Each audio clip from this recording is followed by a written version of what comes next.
even countertops, tile, and vinyl. Try new Clean and Shine, the foam that cleans and shines almost everything in your house.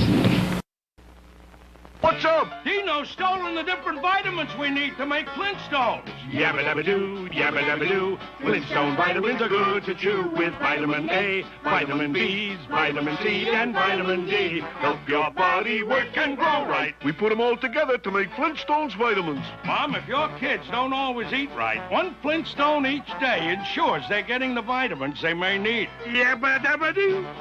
Flintstones, regular and plus iron.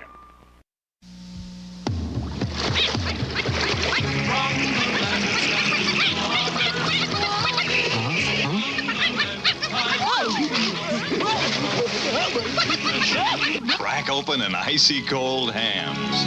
Refreshing as the land of sky blue waters. Enjoy a cool, refreshing Hams.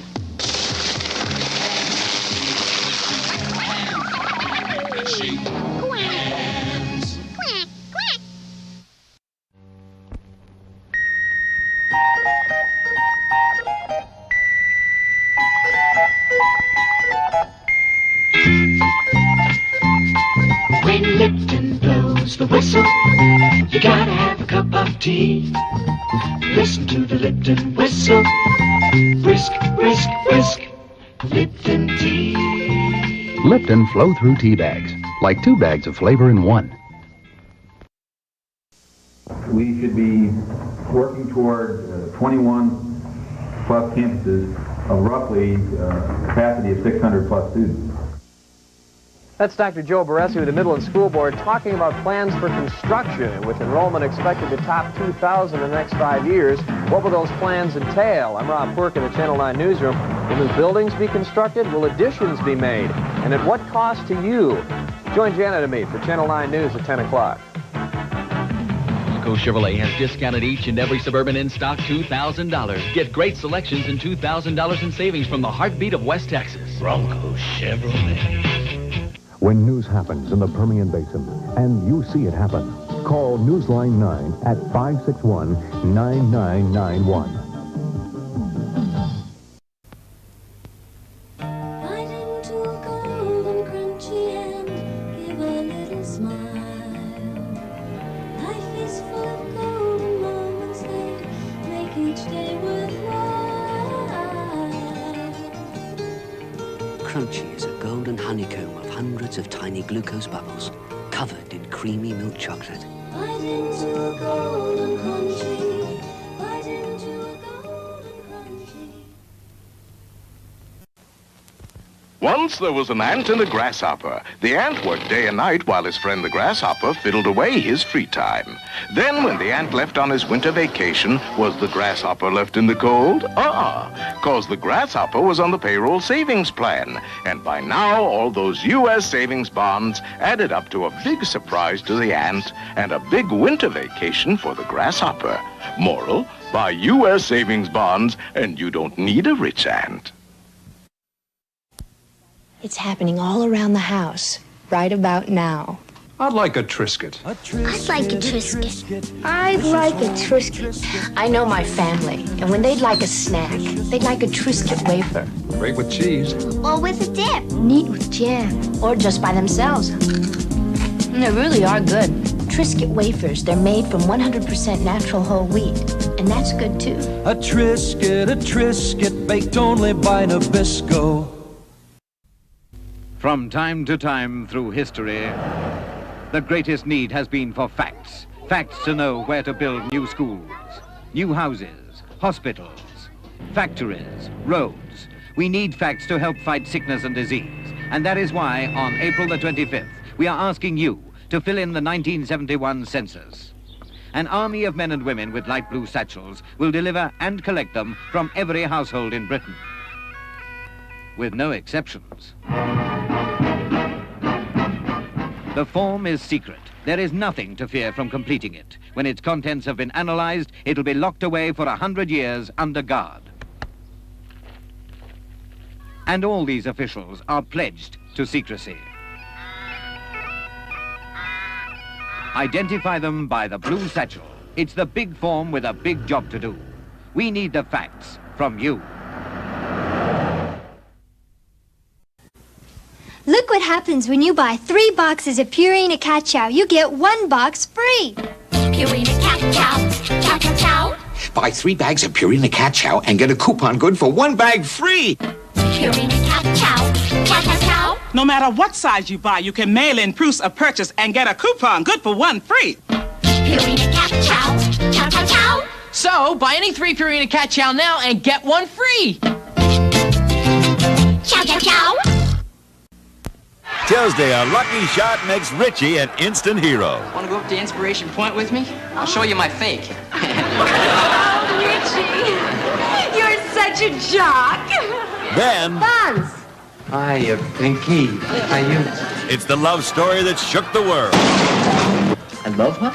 There's drama, action, and romance. Fonzie loves Pinky right after Happy Days.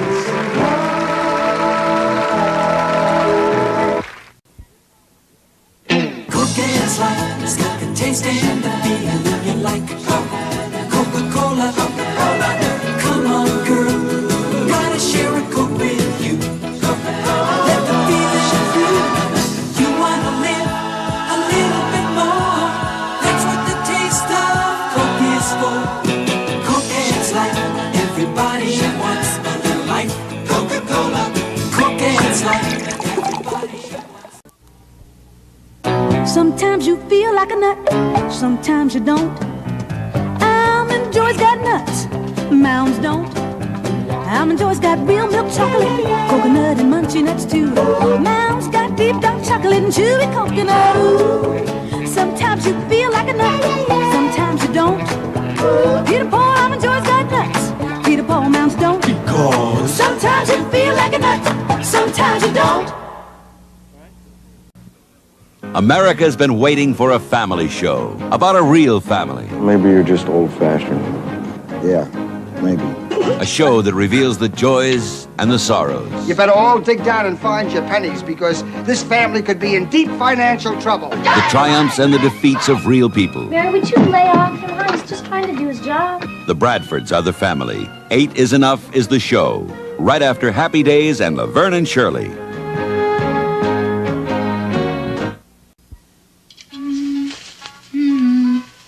Creases look really sharp in the right places, but never on your eyes.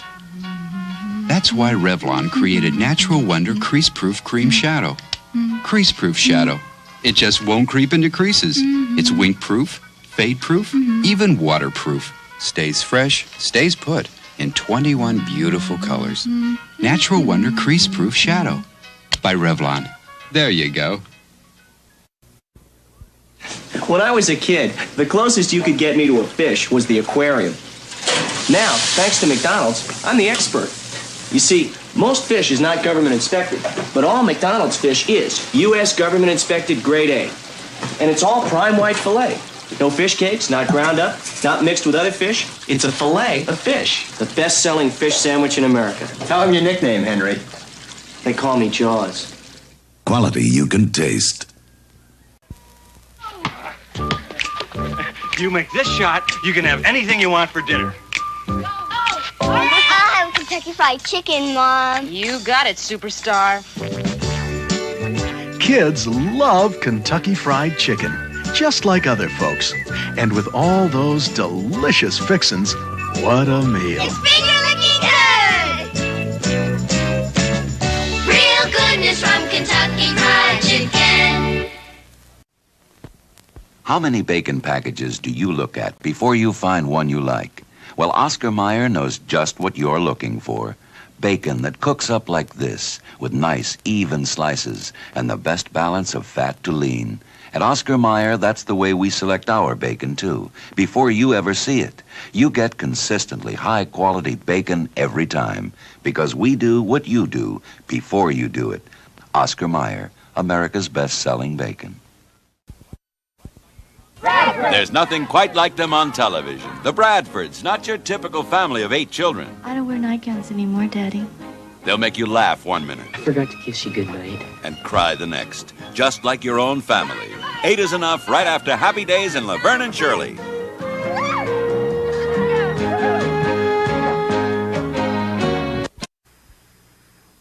This is Concours, a world-class luxury compact from Chevrolet. In Europe, to show that an American car can challenge the highways of the world, Concours is an affordable car for people who appreciate the stylish elegance of fine touring cars, luxurious interiors, and dependable Chevrolet engineering. Concours, built for Americans at home anywhere. A world-class luxury compact from Chevrolet. Use FinalNet for 5 good reasons. 1, FinalNet is not an aerosol. It's concentrated with a hold that really lasts. 2, it holds without stickiness. 3, it goes where you want it. 4, FinalNet has no aerosol propellants. 5, this much FinalNet goes as far as this much aerosol. Use non-aerosol FinalNet. It's as easy as 1, 2, 3, 4, 5.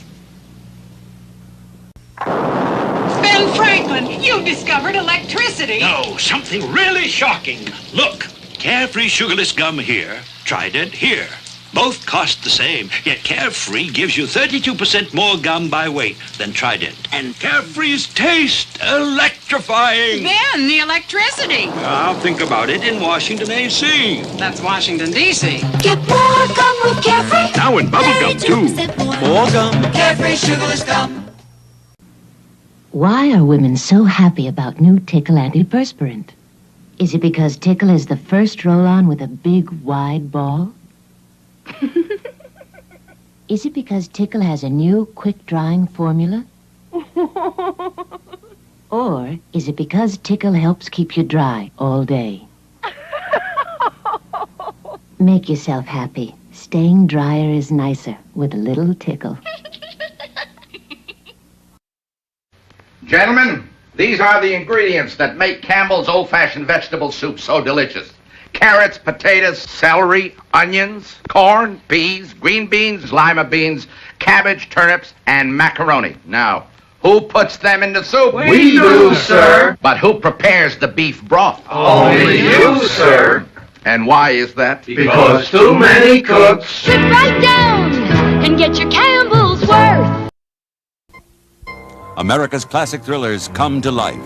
The Hardy Boys' Nancy Drew Mysteries. An adventure into suspense. There's got to be a way out of here. You used to go with her? Forget that. Oh, Professor, do ghosts leave footprints? The adventures of America's favorite young detectives come to television. Follow that ghost. The Hardy Boys' Nancy Drew Mysteries.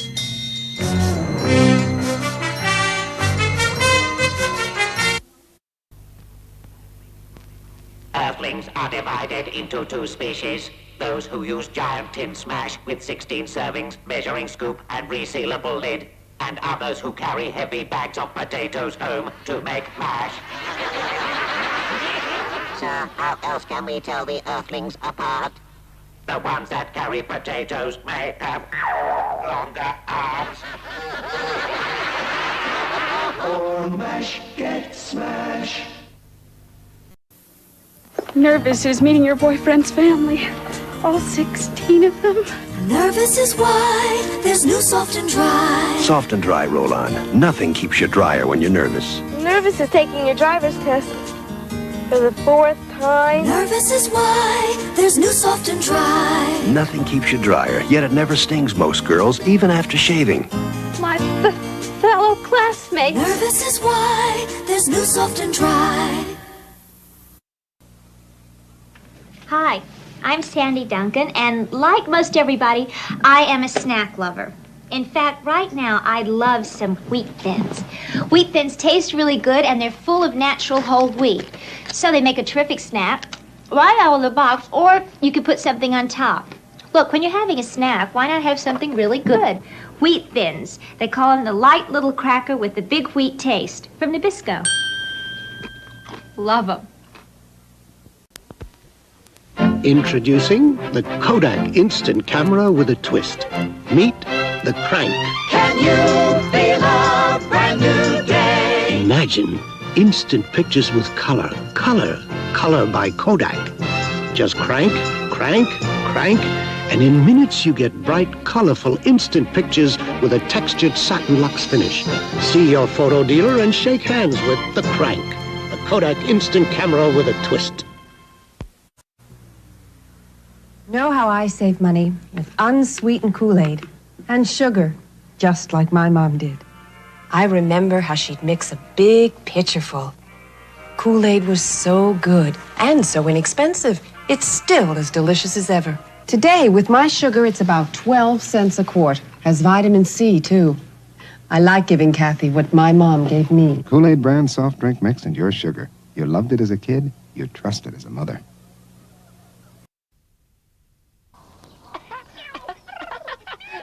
Charlie and I were in the park.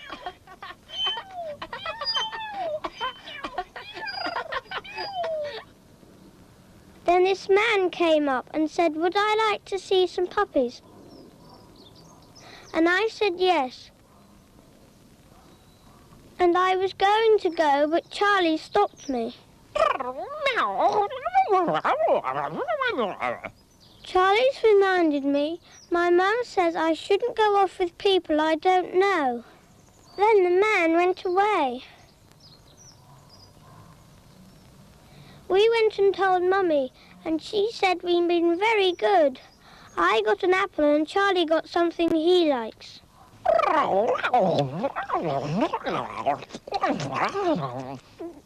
He says never go anywhere with men or ladies you don't know.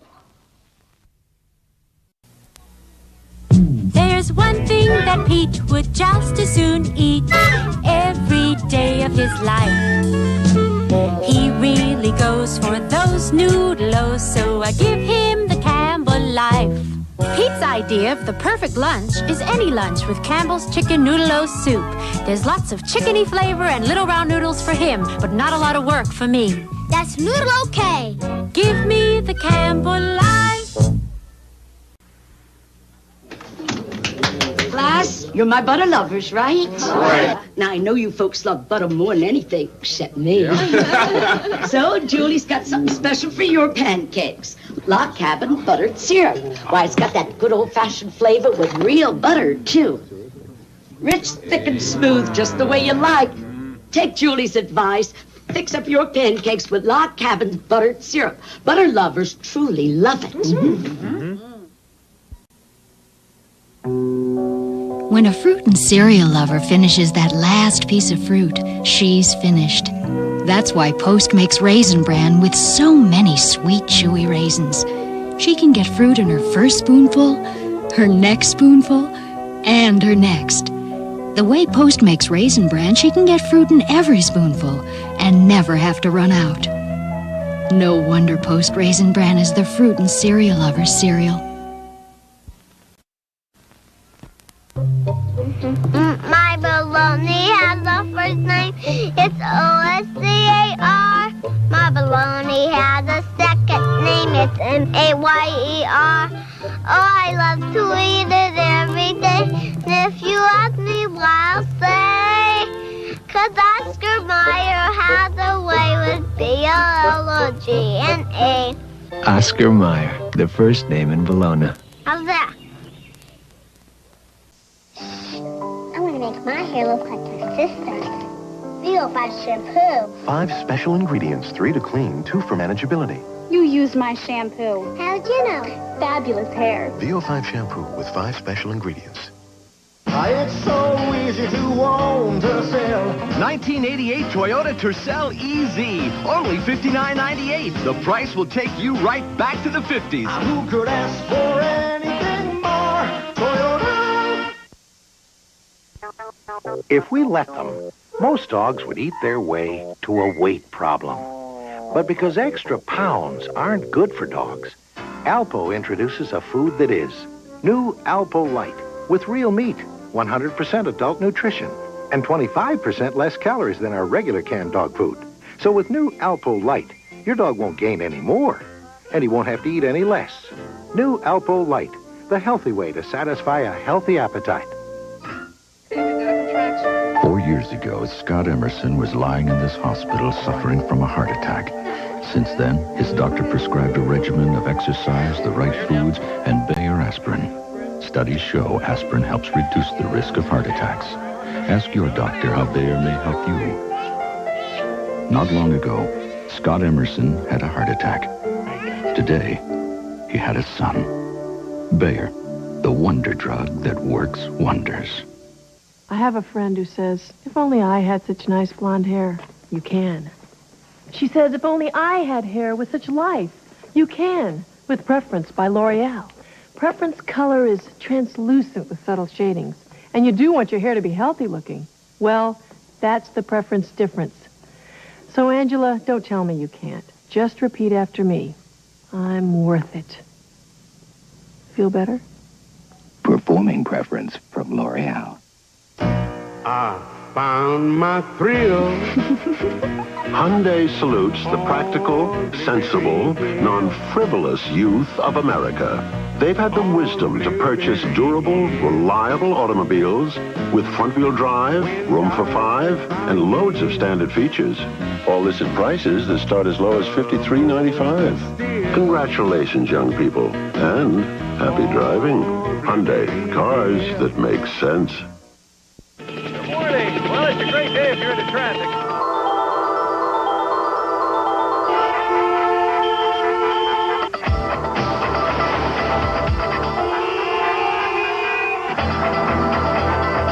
Introducing the all-new Oldsmobile Cutlass Supreme. Once you've driven it, everything else is just traffic. See your nearby Silver Star Olds dealer today. We're here at the National Space Satellite Dish, where for 3 days in a row, scientists have received messages from deep space. Dr. Gilbert. At precisely 12 noon, we have received this signal. And now, as the hour of 12 approaches, we listen for these strange sounds.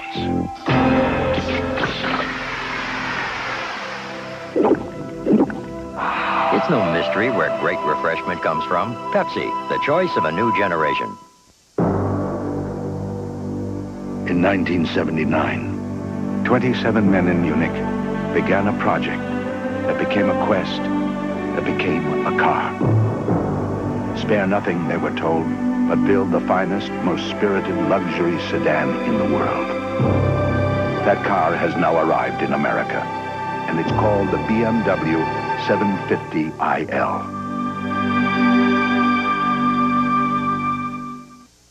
My brother Dick bought a Magnavox camcorder. Gonna shoot TV movies, right, Dick? Sure. Big lights, the whole thing. Don't need lights. With this, I could shoot by candlelight. Yeah, but he's forgetting about outdoor action and all Hey, that. it's got high shutter speed for clean, fast action. Yeah, but what about all the other things? You've got to be in... Tom, this new camcorder by Magnavox has got everything. It's fully automatic, has instant playback, weighs just 3.5 pounds, and it's so simple that even my... Yeah, I know. Even his brother can use it. That's right, you got it. Look over here. Come on. Cold pills travel all through your body before they relieve your stuffed nose. But Dristan nasal spray works faster. Plus, it has a special new ingredient to soothe and moisturize nasal passages. Dristan, relief right on the nose. Seems like Chevy's been trying to pull the wool over your eyes in recent truck comparisons with Ford. Smart truck buyers know Ford has the strongest sixes, most powerful V8s, biggest payload, and they know value. They know Ford costs $914 less than Chevy. Plus, they can get $500 cash back. See your West Texas Ford dealer. He won't pull the wool over your eyes. He'll just give you the best value on the #1 selling trucks in Texas, Ford. We know how you love shrimp. A great deal of shrimp. Whoa, what a deal. Even kids love shrimp. Shrimp. Not to mention shrimp. We know how you love shrimp. The Red Lobster Shrimp Festival. Try the shrimp and crab leg feast, just $10.95 on Fridays and Saturdays only. I've been writing a lot of stories about aspirin lately, but if you think you've heard all the news about aspirin, think again. Clinical tests now show there's an even better aspirin formula. It's Anacin. Listen, the tests show that compared to regular strength aspirin, Anacin provides a more effective level of pain relief, better relief. The latest good news about aspirin is Anacin. Anacin, a better aspirin formula. Good morning. Well, it's a great day if you're into traffic.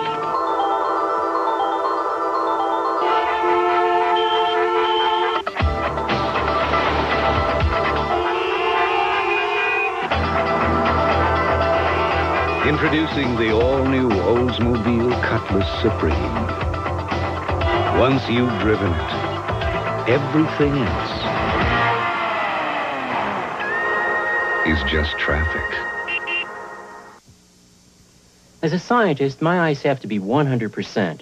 When they're red, burning, or irritated, I use Visine. Visine gives 100% of what you need to relieve all these symptoms. That's what I call 100% relief. What more could you ask for?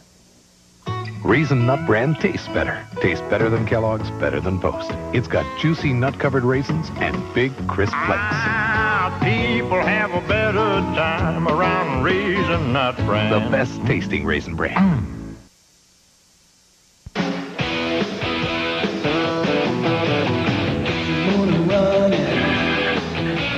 Head out on the highway, looking for adventure. And whatever comes our way, like a true nature's child, we were born to be wild, born to be wild.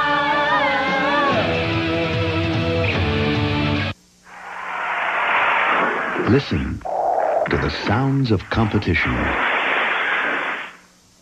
So clear, so close, you'd never guess we actually recorded them long distance on the digital fiber optic network of U.S. Sprint. To sample us on your own phone, call this fiber optic number now. U.S. Sprint, official long-distance sponsor of the 1988 U.S. Olympic team. Charlie's dad is a dentist, so when Charlie gets some teeth, chances are he'll chew great-tasting Trident. Because more dentists and their families chew Trident than all other sugarless gums combined. Trident. Millions of teeth can't be wrong. On career day, this class found out that more dentists and their families chew great-tasting Trident than all other sugarless gums combined. Now, guess what they all want to be when they grow up? Trident. Millions of teeth can't be wrong. Excuse me. No problem. We know about Kaopectate, too. Kaopectate actually absorbs the germs that can cause diarrhea. Kaopectate bags. The diarrhea specialist. With so much on my...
Hey people, good morning. How are we doing today? How are we doing today? I'm alive, so there's that. It's always nice when I wake up in the morning. It isn't always pretty, but it's nice that I actually get to wake up and be alive again for another day. At some point it won't be like that. I'll be like, oh God, not another day of this fucking misery. But until then, I'm happy to be here. Went for a nice long drive last night with my daughter. She's doing better. She's doing really good. She's a great driver. She's cautious. She's careful. She's not too careful. She's yeah, she's coming along great. It's awesome stuff. Awesome. Awesome.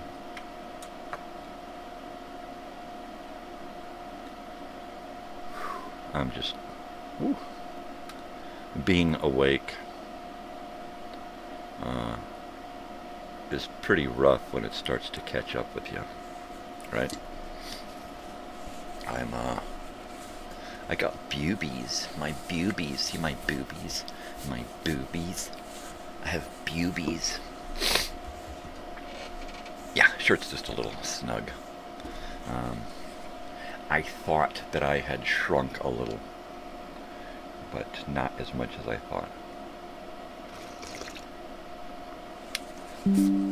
Boobies.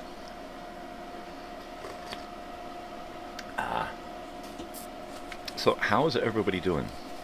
How's it going out there? I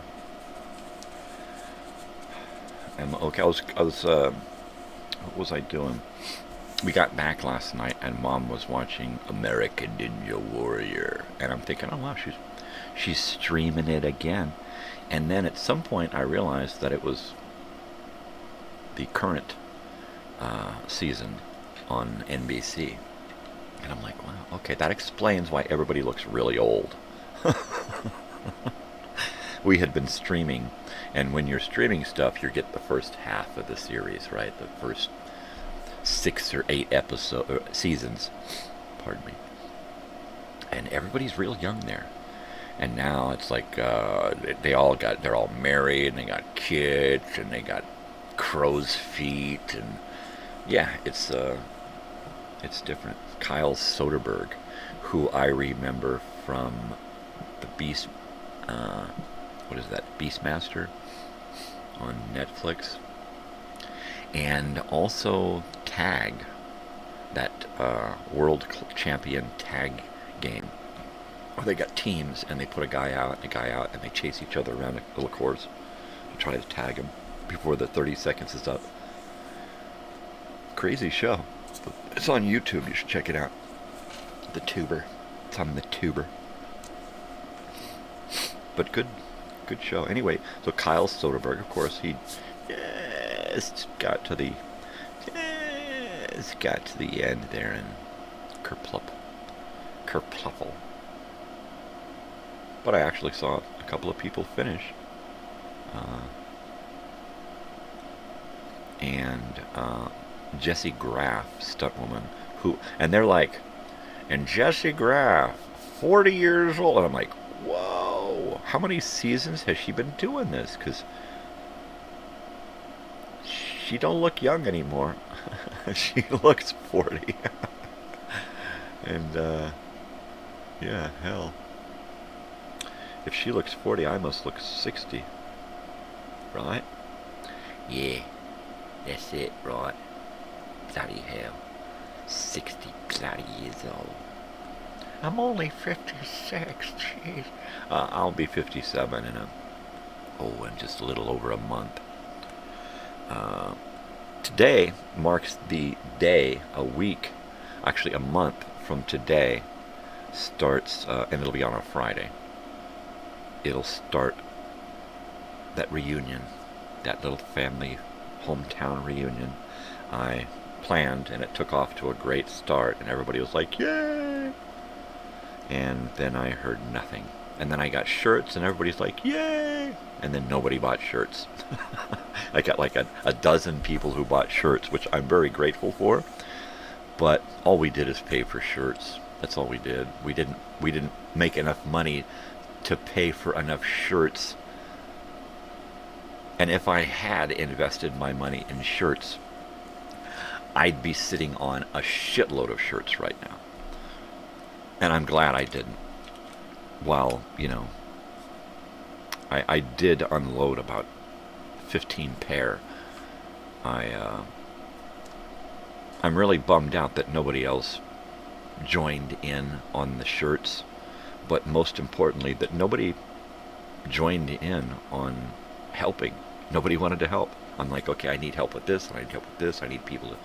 And I got no response. I literally got one response from the same person who always responds about, yeah, let's do this. And that was it. One person. And I'm going to need that. I'm going to rely on that person, because if I can't be there or be there the whole time, somebody has to be in charge, right? And the way shit's going, I may not be able to be there. Whether it's my health or family issues or other. I just don't know. I just don't know. So today I am going to put something together that says, hey, reunion 1 month. And then I'll ask my friend to send me a photo of the area that we want to party on and see what it looks like. Is that going to be the spot, right? And if so, then I'll just get there a couple of days early and I'll rope things off, put up some caution tape or something, I don't know, and see, look, this is our area. As we get closer to the event and during the, we'll shrink our area to fit the people. Yeah, but we can't grow our area if the place is already full. Middle of August, it's going to be full. So I'm hoping that I can fence off an area with some caution tape, and that'll be the reunion area.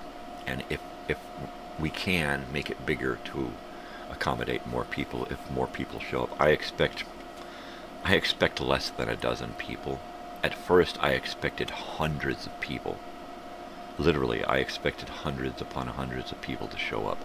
And now, I am thinking I'll be really lucky if the handful of people who said they were going to show up, who I want to show up, I'll be lucky if they show up now. Oh, I got plans. My brother's not coming. He's got bad health, his family issues. I knew that was going to happen. I knew that I wouldn't be seeing my brother during the reunion. I don't want to see my sister during the reunion, so she's invited. Everybody's invited. Anybody can go. I won't necessarily have to associate with everybody, but that was my original plan, was to just see everybody and talk to everybody and be with everybody. And at this point now, I don't know if that's even possible. In today's political climate, socio-political climate, I don't know. I mean, if somebody shows up with a frickin' Trump flag on their vehicle and a Trump shirt, one of us is fucking gone. Because I won't fucking go there. I won't do it. Do all that shit you want in your own little fucking world, right? If you're going to be surrounded by old family and friends and old town people, keep that fucking shit away. You know, nobody needs to know what your fucking politics are. I don't even want to know what your religion is. I don't care. It don't matter. 40 years ago, that's what matters. That's why we're there. We're going to catch up, see who's got kids, grandkids, that kind of shit. I don't care who fucking votes for who. Right? I don't care. I don't want to know. You know, 40 years ago, we used to keep that shit to, who'd you vote for? None of your business. Okay. Where do you go to church? None of your business. And now it's everybody's business, because everybody throws everything they fucking do on social media. Yeah. I'm a child molester and you can't do anything about it because I'm on social media and I can go neener, neener, neener. People can do whatever the fuck they want and get away with it now. They can. At some point they might get some comeuppance, but for the most part,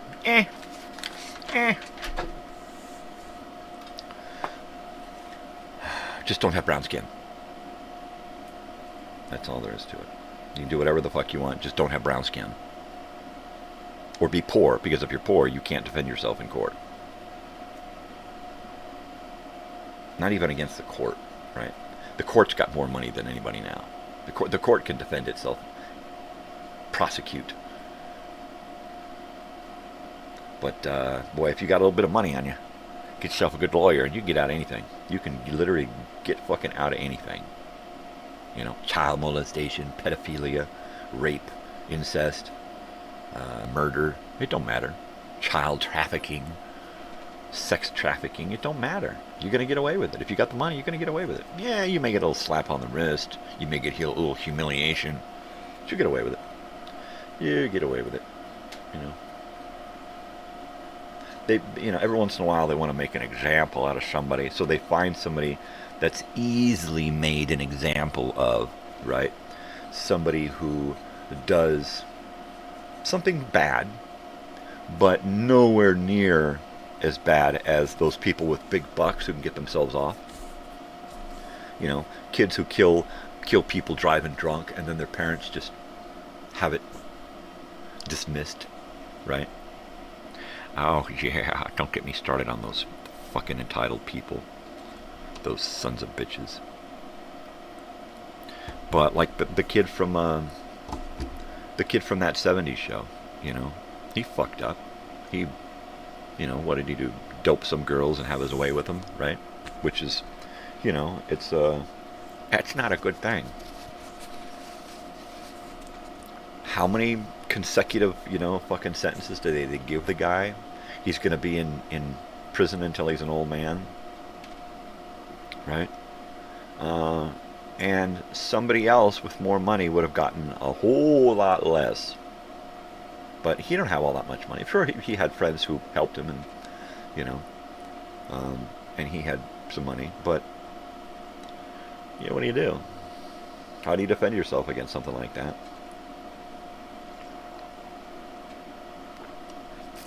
You know, get a girlfriend or a wife and say that you're all turned around and you're going to church now and you're a good boy and you'll never do it again, I promise. Sure, that's great. After you're 40 years in prison. You know. But how many other people would have gotten a whole lot more than just that? And how many people would have been able to buy themselves off completely because they had more money? A better lawyer. Keep that case going on forever, you know. By the time any fucking thing goes, it's like time fucking served, you know. 6 years later, guy's been in jail. And it's nowadays they won't let him out, you know. That Diddy Combs dick shit. Supposedly they've been keeping him locked up. I don't believe they're keeping him locked up. They're sticking him in a motel room somewhere with guards, right? I'm sure that this fucking son of a bitch has gotten his cell to look like a fucking goddamn Airbnb, you know. Yeah, I need this, bring me this. Yeah, I need this, bring me this. Yeah, I need this, bring me this. You got a cell just filled with crap, right? Just to make it look like, feel like, you know, it's okay for him to be there. Bullshit. Don't let that son of a bitch have a damn thing. You know, what do you want? Yeah, here's a roll of toilet paper. What did you want now? Yeah, here's a roll of toilet paper. And you wanted one? Yeah, here's a bucket. You know, fuck him.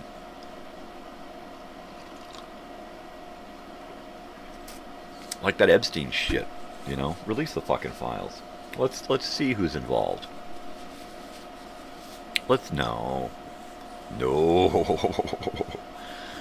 we don't want to even open up that fucking bag of shit. What I want to see is I want to see all those fucking names of the people that have been to that fucking place. Epstein's Island. Hey, Epstein's mother. Epstein's Island, right? There's a movie for you, a fucking horror movie, Epstein's Island. But you got, you've got some names on that fucking list. You got all kinds of fucking people on that list who are scared shitless and who have left the country because of it. They're literally living in other parts of the world, in countries where it's a little easier to get away with that shit because they've been doing it for thousands of years. You try pedophilia in America in a lot of places, and you can get away with it. You do it in, where people are going to find out, and you're screwed. But go to countries where it's a little more acceptable, right? And I'm not saying that they accept it outright, but the ages are lower for things. There's child pornography that's considered art. There's a lot of weird shit going on in a lot of other countries, right? Not just here. Of course, here there's a lot of it. There's a lot of weird fucking shit going on in this country. But just the thought of all of these, so many of these Hollywood celebrities, right, involved in something like Epstein's Island, right? Come on. You know that you've got some big names in there, right?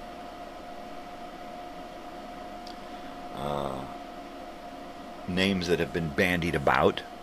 George Clooney, Tom Hanks, right? Other assorted TV and movie producers. I don't think people like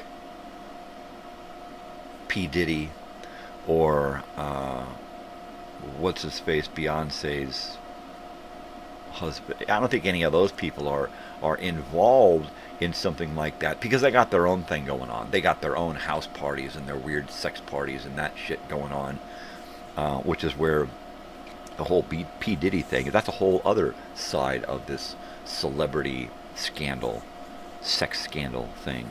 Epstein's Island, that's a whole, it's like the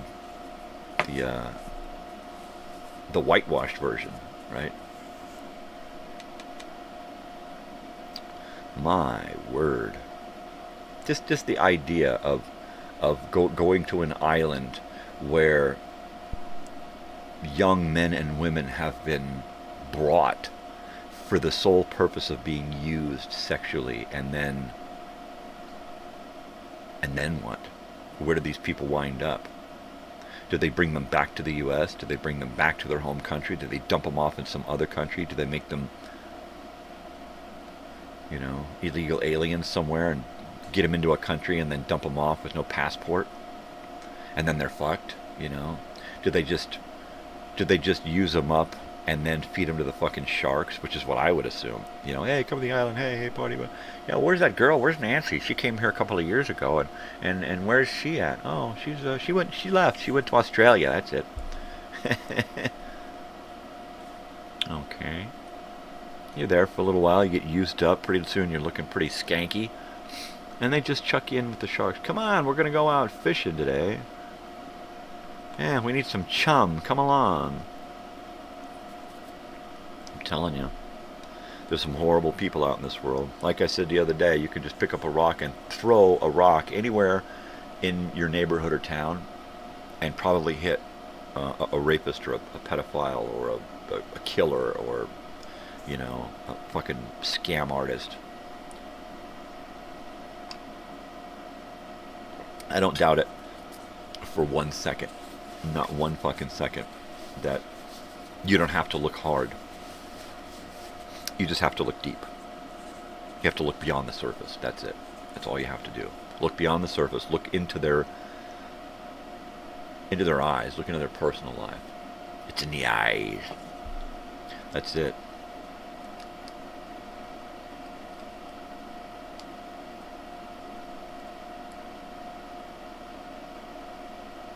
And that's the scary fucking thought right there. That leads me to just ponder.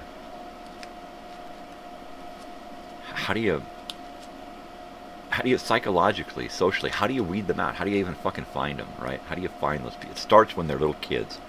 If you can take every little fucking kid, and the first thing you teach them is how to love and care for each other and be there for each other, feed each other, you know.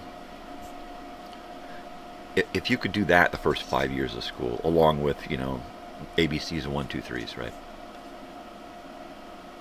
Imagine by, like, the 4th or 5th grade, what kind of people we would be then training to be members of society, which is all school is.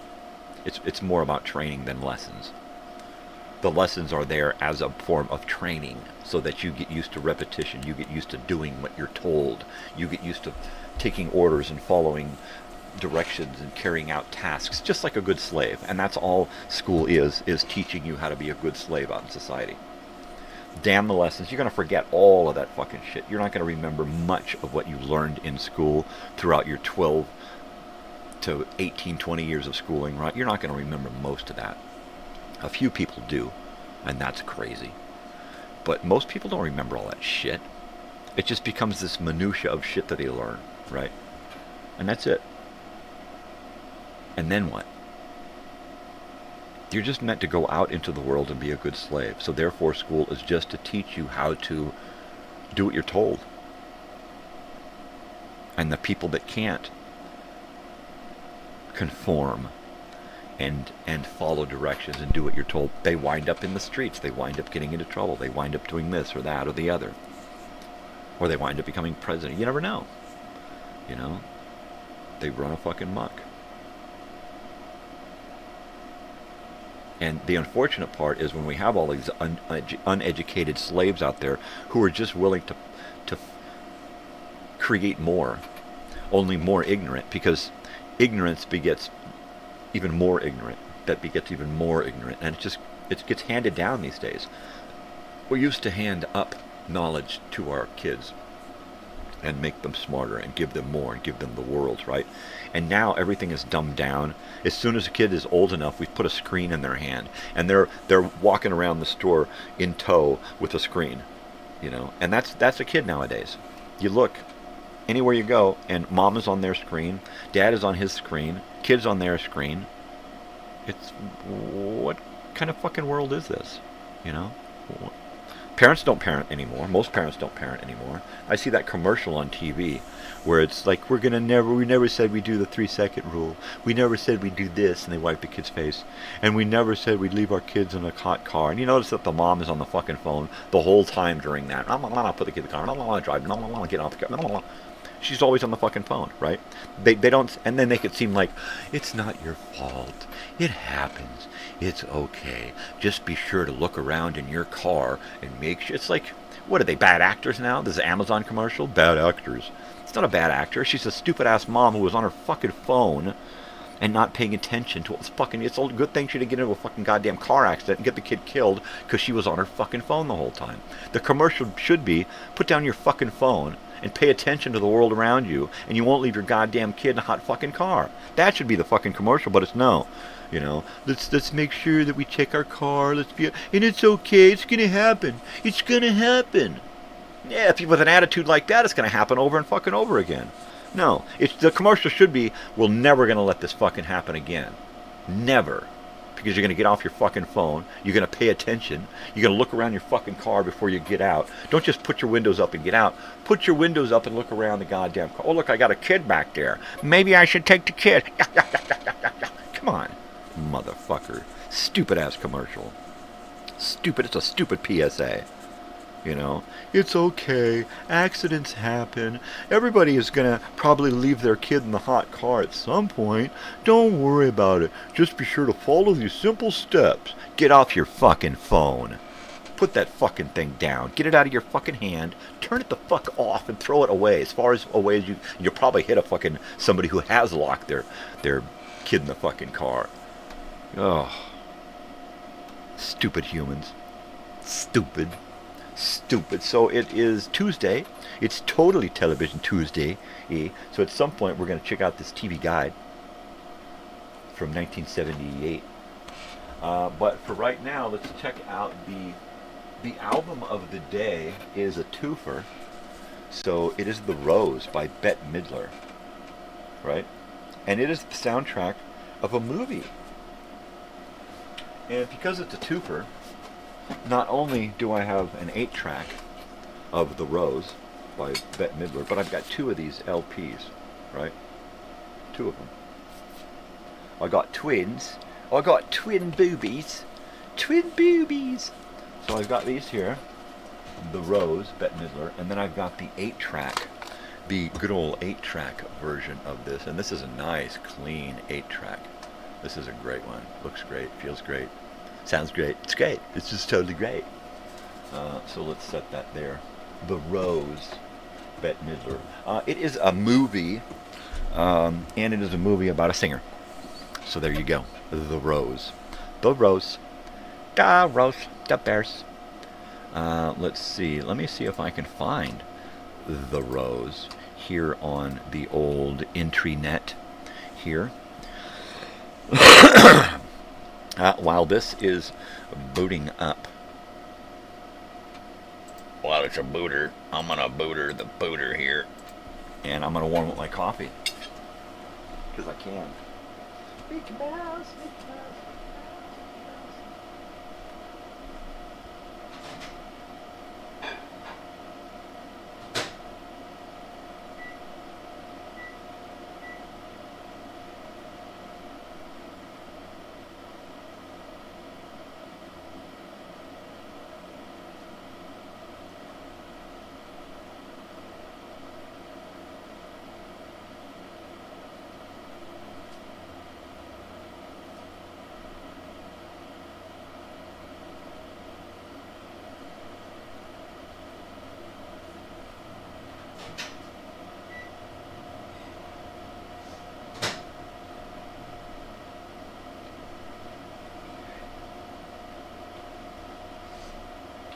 Baby. Crazy man.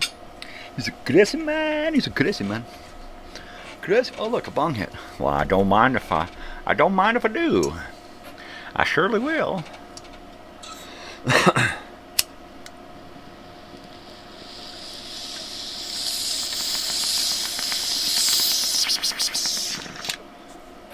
There you go.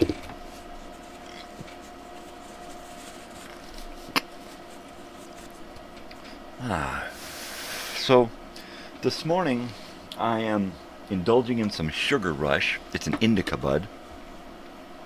It's indica sour. And it is it's a little gassy, it's a little diesely, so it's got a little bit of a cough to it.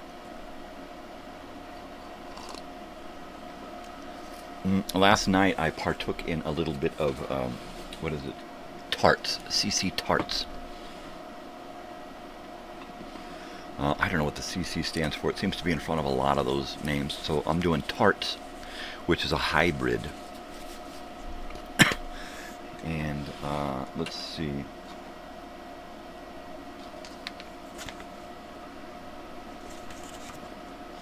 It doesn't tell me what is the dominant strain. It just says it's a hybrid.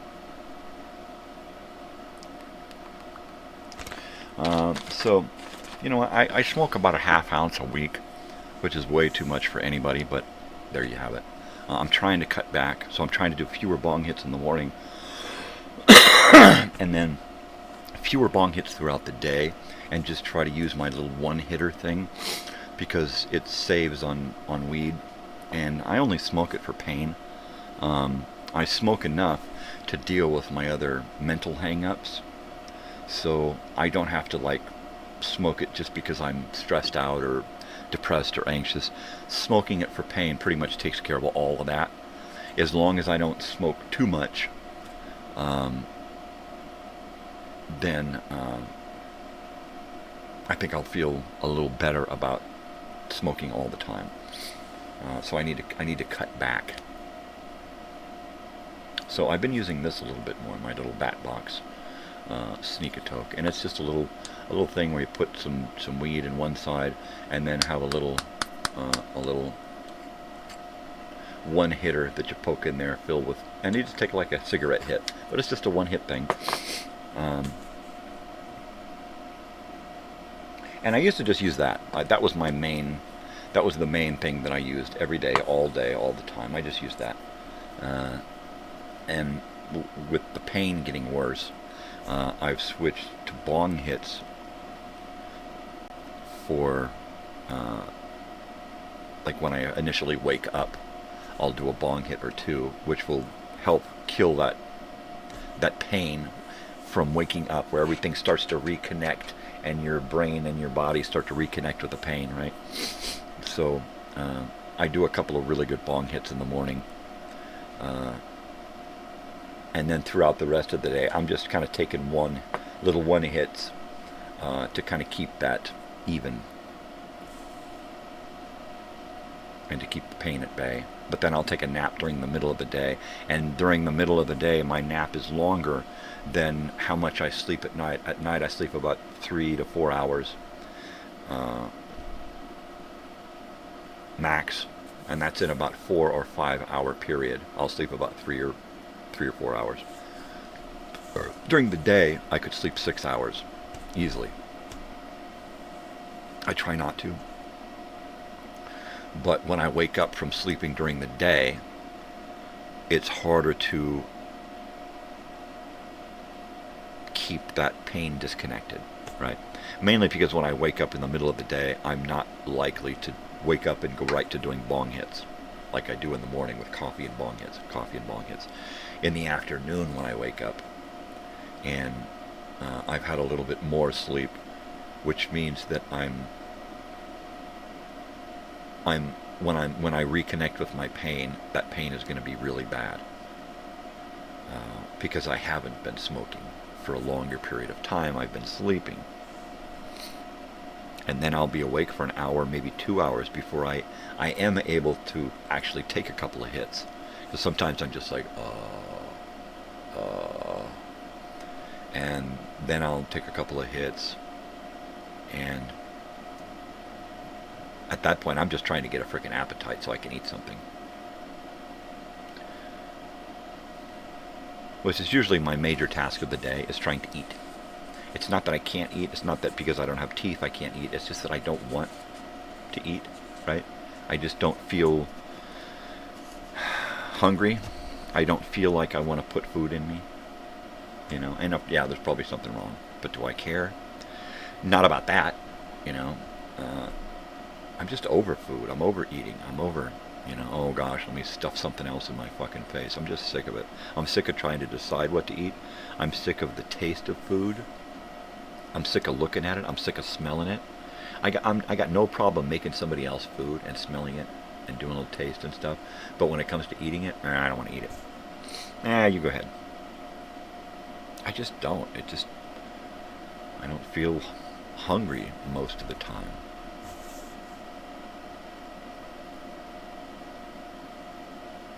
At some point, it's going to bite me really hard, not eating enough.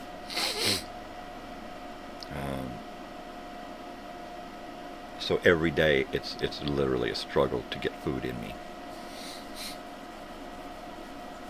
I just don't have any desire to taste food. There's a couple of things that I'm okay with eating. I love to eat my cream of wheat in the morning with a chopped up cereal bar in it. With a lot of milk and lemonade. I love that in the morning. After that, I love to have a protein shake. That's good.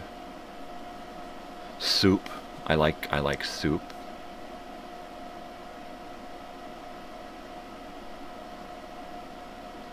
I used to love cheeseburgers. I just don't love cheeseburgers anymore. I used to be the cheeseburger kid, and now that's my daughter.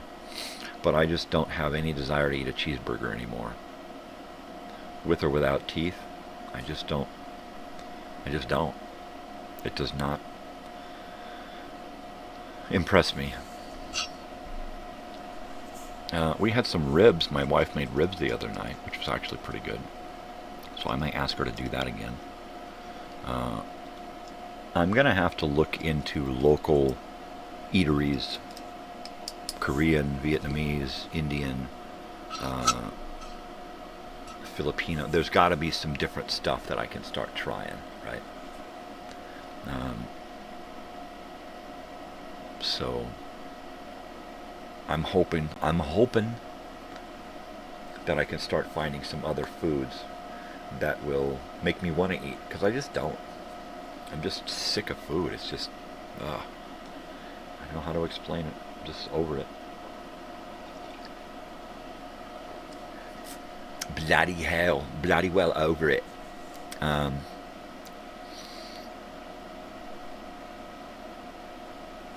What am I think I do have to wake up my wife today at about 6:45 or 7 o'clock. I think she said she wanted to go wash some windows today somewhere. So it sounds like I will be getting off early today, so I can run her into town and drop her off. And then when I pick her up, we'll go clean a house together. And it being Tuesday, I really don't have much to do here on the channel, aside from the morning show, and then maybe putting together some elements for this week's Video Time Machine on Friday, and trying to get that uploaded by Thursday. But other than that, I don't really have too much channel stuff. Over the weekend, I've got to do program guides and promos and commercials and stuff. And I've got to upload the education films for the day, for the week. Put together the elements that I need for the program guide and the promos and stuff. Whatever elements I'm going to need for the weekly shows, the daily shows, and then fill my boxes. I got this box behind me, right? And it is one of my daily boxes. That's the TV Tuesday box. Totally Television Tuesday. So I spend a couple of hours kind of roaming around my house and putting things in my box for each day. Some shirts, some records, some tapes, some movies. And it just gives me a chance to kind of catalog what I have. I've got a stack of records sitting on my floor here that I need to put away, because I pull them out for the show and then I just kind of stack them up. And I've been kind of waiting, because I kind of want to reorganize my, well, you can't see it from this view, but right along this wall here is, I guess you can just see the stuff hanging on the door.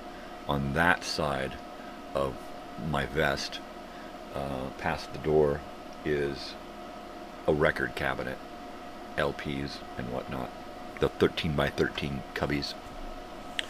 And I kind of want to reorganize everything, so all of my music is over here, and all of my TV and movie and comedy stuff is down over in these 4 cubbies.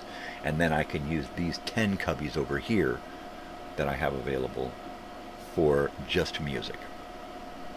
And then in the corner of the room, I've got 3 shelves in a corner that contain more LPs, record sets, classical music,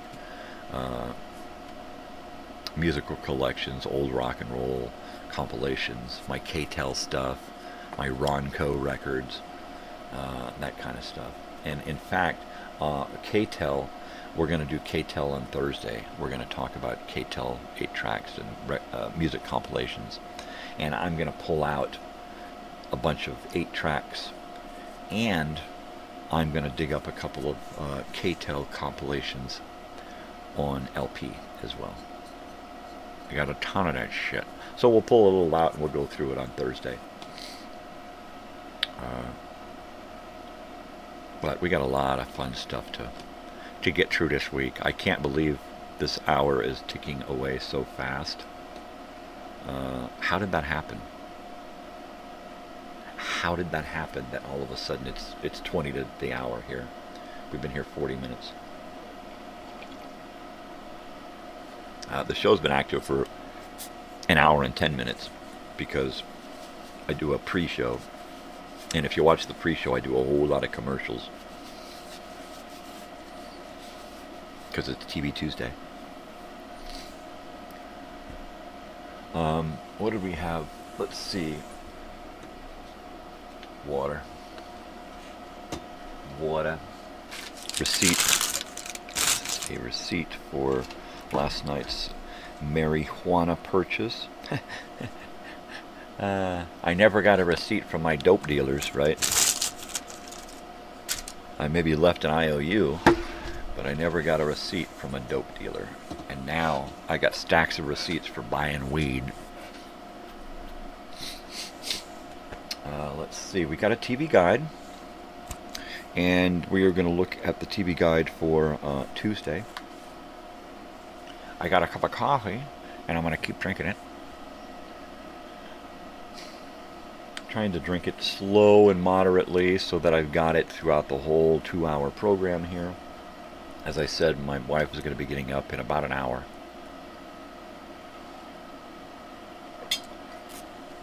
So, I guess we're going to have to, at some point, get rocking and rolling here today. Let's go ahead and read from the Bible, the TV guide. This used to be the coffee table Bible right there. This was America's window on the world. Window on the world. Today is Tuesday, and yesterday we ended with Monday late night. Today, let's zip through the whole day here. PTL Club at 6 a.m. At 6:30, Romper Room. At 7 a.m., we've got Good Morning America with David Hartman and Jimmy Stewart. Jimmy, and then Lassie's dog trainer, Rudd Weatherwax, is scheduled. At 8, Captain Kangaroo. At 8:30, Mr. Rogers. At 9, Little Rascals, Mike Douglas and Phil Donahue. Ooh, here we go. At 9:30, Hollywood Squares, Diane Carroll, James Coco, the Lemon Sisters, Steve Landsberg, and more. At 10, Happy Days. At 10:30, we've got $20,000 Pyramid with George Marias and Jamie Lee Curtis. And this is July 18, 1978 on a Tuesday. Wow. At 11, Sanford and Son. At 11:30, Ryan's Hope. At 11:45, Vegetable Soup, a children's program. Noon, Dick Cavett, Isaac Bashevis, and singer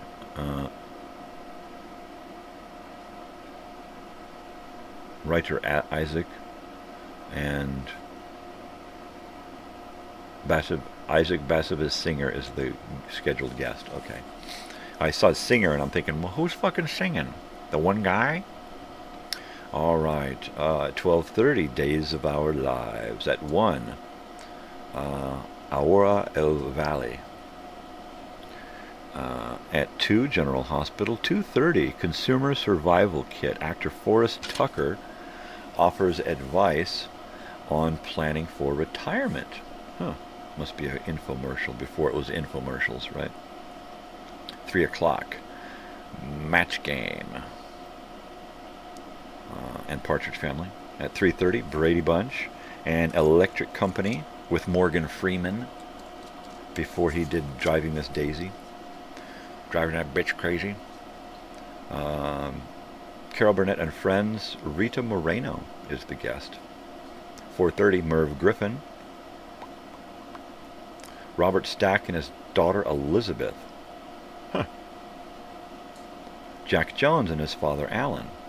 Sheila McRae and her daughter Meredith. Huh. I guess it's a father-child day. Interesting. At 5 o'clock, The Lucy Show. We just saw a promo for hers on this morning's pre-show. 5:30, The Odd Couple. Okay, 6 o'clock, My Three Sons and News. At 6:30, Over Easy, Hugh Downs and News and Hogan's Heroes. 7 p.m., nearing prime time, July 18th, 1978, on a Tuesday. The Liars Club, Buddy Hackett, Michelle Lee, Dodie Goodman, Larry Hovis, Dortliman, and then, remember when you could always buy this crap? They would sell you this crap here. So here's the spoon collection. You can buy the spoon collection. Of course, they probably don't tell you how much up front, because I saw that with the record deal, right? Some of these things you get, well, the encyclopedia. The thing is $25, $25 for almost a $90 value on the Britannica. But they don't tell you how much each of the encyclopedias costs. So they rope you in, and they get you in that. And if you don't pay, you screw up your credit. You screw up your credit, and then by gum, you're screwed. You're absolutely screwed. Screwed. Totally screwed. Okay, here we have the spoons. Spoons, sir. All right, and then we're here. That's 7:30. Let's pick out a good one. Okay, here, Hollywood Squares. Roy Clark, Bonnie Franklin, Robert Fuller, the guy from Airplane, George Goebel, Hal Linden, Paul Lynde, Jim Nabors, Joan Rivers, Karen Valentine, and host Peter Marshall. There you go. There you go. Match Game PM, Bernie Copel, Betty White, Charles Nelson Riley, Lee Merriweather, Richard Dawson, and Brett Summers. Match Game 78. Match Game PM in 78. That's crazy. Okay, prime time. 8 o'clock, Tuesday, July 18, 1978. Happy Days. It's a repeat. He lost his dog. Fonzie lost his dog, Spunky. Oh. Man from Atlantis, science fiction. Gual, exploring Georgia's coastal islands, Gual. Tom Sawyer, 1973, Johnny Whitaker. I just saw this not too long ago. Great fucking movie. Celeste Holm and Warren Oates. Warren Oates. Jodie Foster is also as Mary. Becky Thatcher. It's just a great look at the 70s. It's awesome. Also at 8, National Geographic, The Volga, and Carol Burnett and Friends. At 8:30, Laverne and Shirley. The girls helped Carmine secure a business loan for a dance studio. I totally remember that. I've got the series on DVD, so while I haven't watched it in a year or so, it's fresh. Three's Company, there you go, at 9. And also at 9, 7th Avenue, a drama, 2 hours. Sheesh. Mr. Speaker, Portrait of Tip O'Neill. Movie, Magnificent Seven, Ride Again. Yay. Go 7. Jerusalem Peace documentary. Espectacular. And a movie, Cancel My Reservation. Alright, and then at 9:30, Carter Country. One of my video time machines actually has an episode of Carter Country in it, so check it out. At 10, Hugh Downs does 2020. Night of the Empty Chairs, Lauren Bacall. It's one of those weird specials. Music in Jerusalem at 10. At 11, a couple of episodes of Dick Cavett on different channels. Some Love American Style coming up. At 11:30, Soap and Johnny Carson has Michael Landon, George Carlin, and opera singer Martina Arroyo. There you go. And Macmillan and Wife. And that's going to take us into Wednesday morning. Takes us to 2:25, and then probably sign off, where most of the channels go kaput. So everybody can go home and sleep, shift change, let the stuff cool down, get things set. They don't do that anymore. It's all digital. Computers don't sleep. computers don't sleep. So that is the TV guide for July 15 through 21, 1978. There you go. There's that. There you have it. There it is right there. Drinking coffee. Going in, sir. All right. So, I seem to be alone today. The irregulars are not around. That's why they're irregulars. Because they come and they go. They show up when they want to. And that's cool. It's just that some days I'm alone and it's like, wow, gosh, I don't know what to talk about. And then a lot of times people will show up late because they're doing stuff in the morning.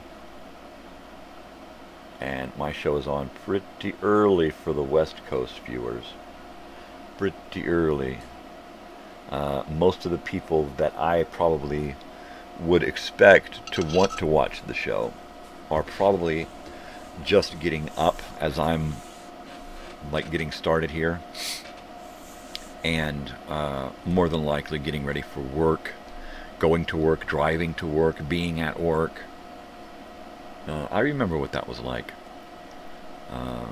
before I retired to a life of pain and misery and illness and depression, poverty. Oh boy.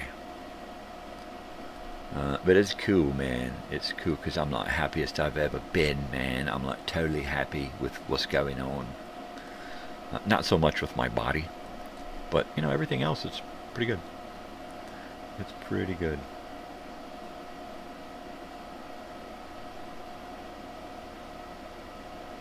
So, Civil War. Ken Burns, Civil War. The violin in the theme music. The Civil War documentary series theme is just... oh man, it crushes me. It is so good. I hear that and I think Civil War. I am actually going to walk over to the other side of my room here, and you can see me step in front of the camera, because I'm going to walk closer to that camera, so I'll switch to this one.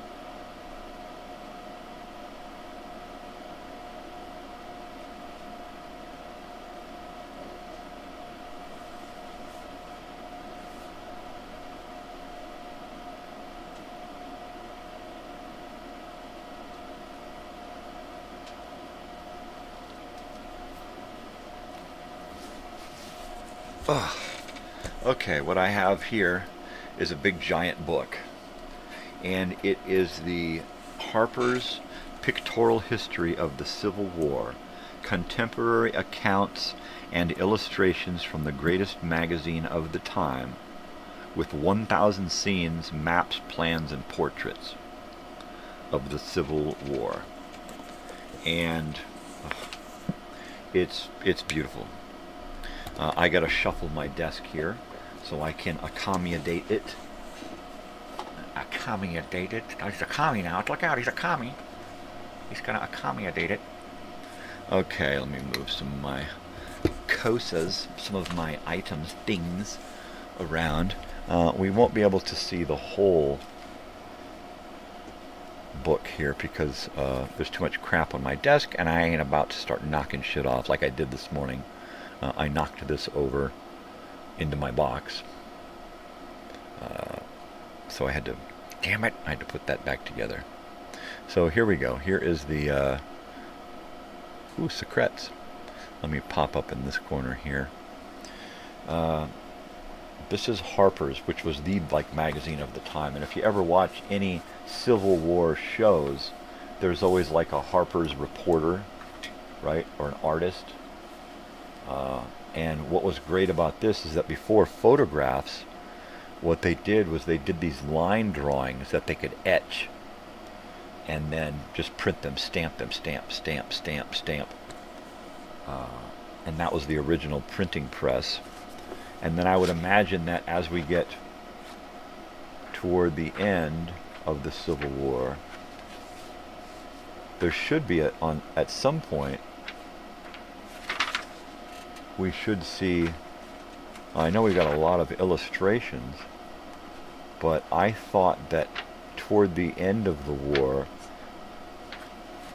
or at the very end of the war, we saw photography come into play in the magazine. So I'm not seeing any photographs in here. I thought that we might. But it takes you through the entire war via Harper's Weekly. And the maps were invaluable to show what was happening, where the battles were, how the battles were progressing. All of these sketches would bring the war to people near and far, because these magazines would travel. They didn't just, it was like a book, right? They didn't just get circulated out to somebody and then it would stay with that somebody. Often it did, but more often it would travel. That magazine, that copy, would travel around to multiple people, multiple households and families. So if it went out in circulation, it was more than just one family or one person reading it, you know. Nowadays, you buy a newspaper, you bring it home, you read it, you share it with people in the family, and then it would go into the trash, right? And that was 40 years ago. Nowadays, there's no such thing as a newspaper. Just the recycled garbage on the phone, on social media, right? But I really loved the illustrations. A great series that does Harper's justice, right? And uses Harper's Weekly as the catalyst of the story. Is The Blue and the Gray, the TV miniseries, The Blue and the Gray. It's about John Hammond is the actor, and it follows an artist correspondent, a war correspondent artist. And John Hammond, which pretty much he came out of nowhere and did this and then kind of drifted back.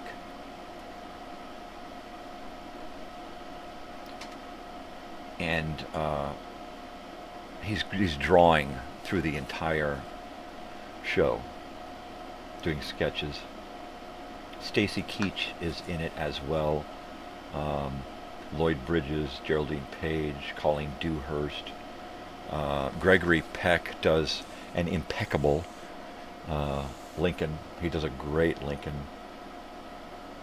You have a lot of Civil War reenactors hired for the scenes and the battle scenes. And if you remember back in the 70s and 80s, the Civil War reenactors were really heavy, and everywhere you went there were battles, and the North and the South, and reenactments. Even here in California, where we had very little Civil War action, we had back in the 70s and 80s, we had entire families that were devoted to reenacting battles of the Civil War, right? And they would have all of the costume, all of the regalia, all of the weaponry and everything. I remember being in grade school, 4th or 5th grade, when they came to our school and reenacted a couple of battles out on the football field. Looking at past the football field was the countryside, so it really, really worked. That they were really able to sell the picture back then. But that was the first time that I noticed the Civil War as a period in history, right, and not just something that people would mention.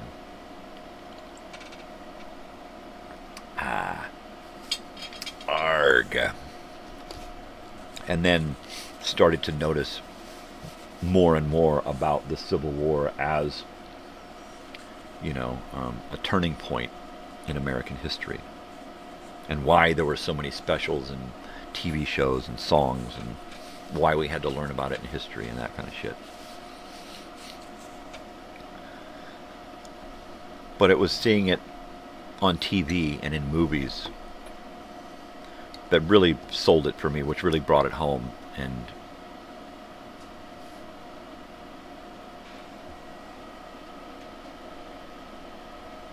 I'm wondering if the wind is picking up again. It was windy as hell yesterday. So, Civil War, this is one of my favorite history books, because it's true. It's true to the time. It's exactly how it was interpreted by the average war correspondent. And it was more truth than we get today.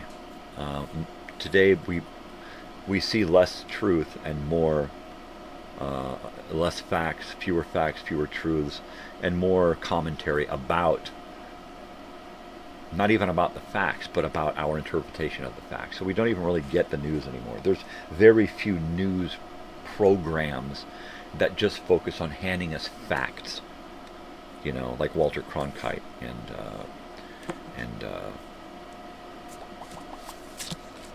them guys there.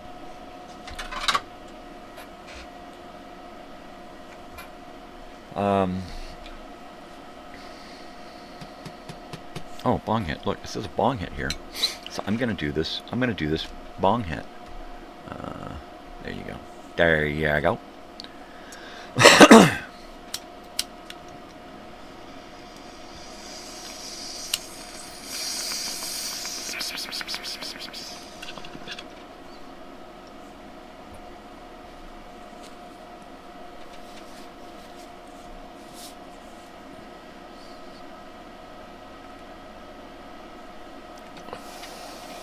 That's good. That's good. I feel a good detachment from my my pain there. I wonder how long that's going to last. You know what I was thinking about last night with my daughter? It was a color. We noticed a color, a blue color, and I'm like, Otter Pop. Which was the blue Otter Pop? Right? What was the name of the blue Otter Pop? Because that's what that color looks like, the liquid, colored liquid. And my daughter's like, I don't know. And I'm like, all right, well, I'm going to ask. So, what are some good Otter Pop names that you remember? So I'm going to throw that out there. Not that anybody's watching. Not that anybody's going to care to answer back.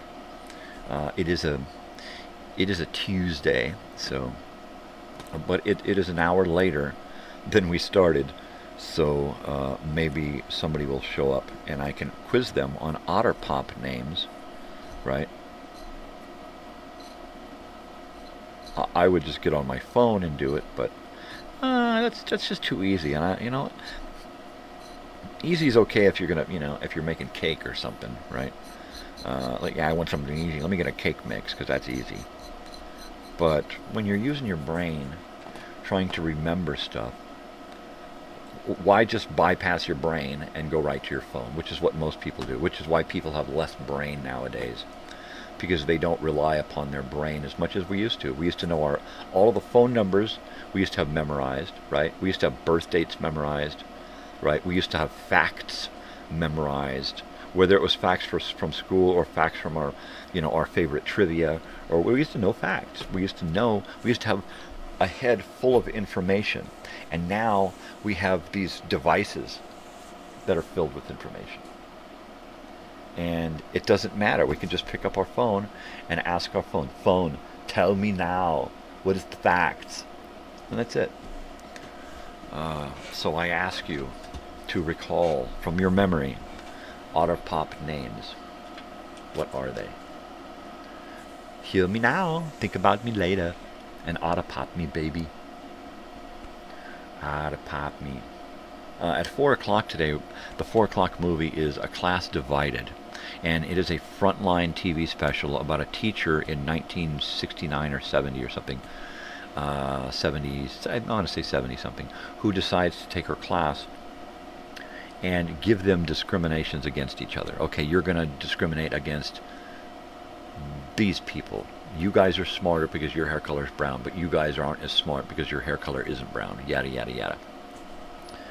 And it goes like this. These are the smartest, these are the less smartest, and these are the dumbs, right? So she'll do some, maybe not that, but she'll do tests like that in her class. And then the kids get interviewed, and the parents and the people, and to find out how they feel about this. And it's just a great way, I would think, to teach kids about discrimination.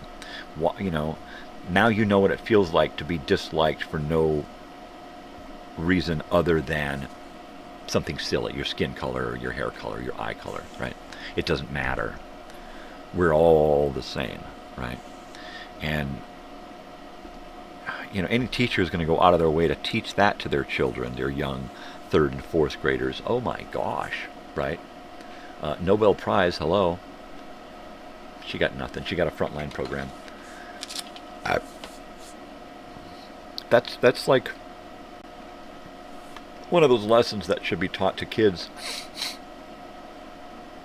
sometime in their first 5 years of schooling. The first 5 years of schooling should be just learning to take care of each other and care about each other and feed each other. And, you know, I mean, those are the most important things, right? To hell with all the stupid history and ABCs and 1, 2, 3s. Come on, that shit's easy to fucking figure out. Once you get past, you know, first of all, there should be no kid should be hungry. You know, no kid should be without parents, whether they be orphaned or not. And the household should contain, gosh, no more than 2 children born in that home, right? If you want more kids, well then after 2, adopt, right?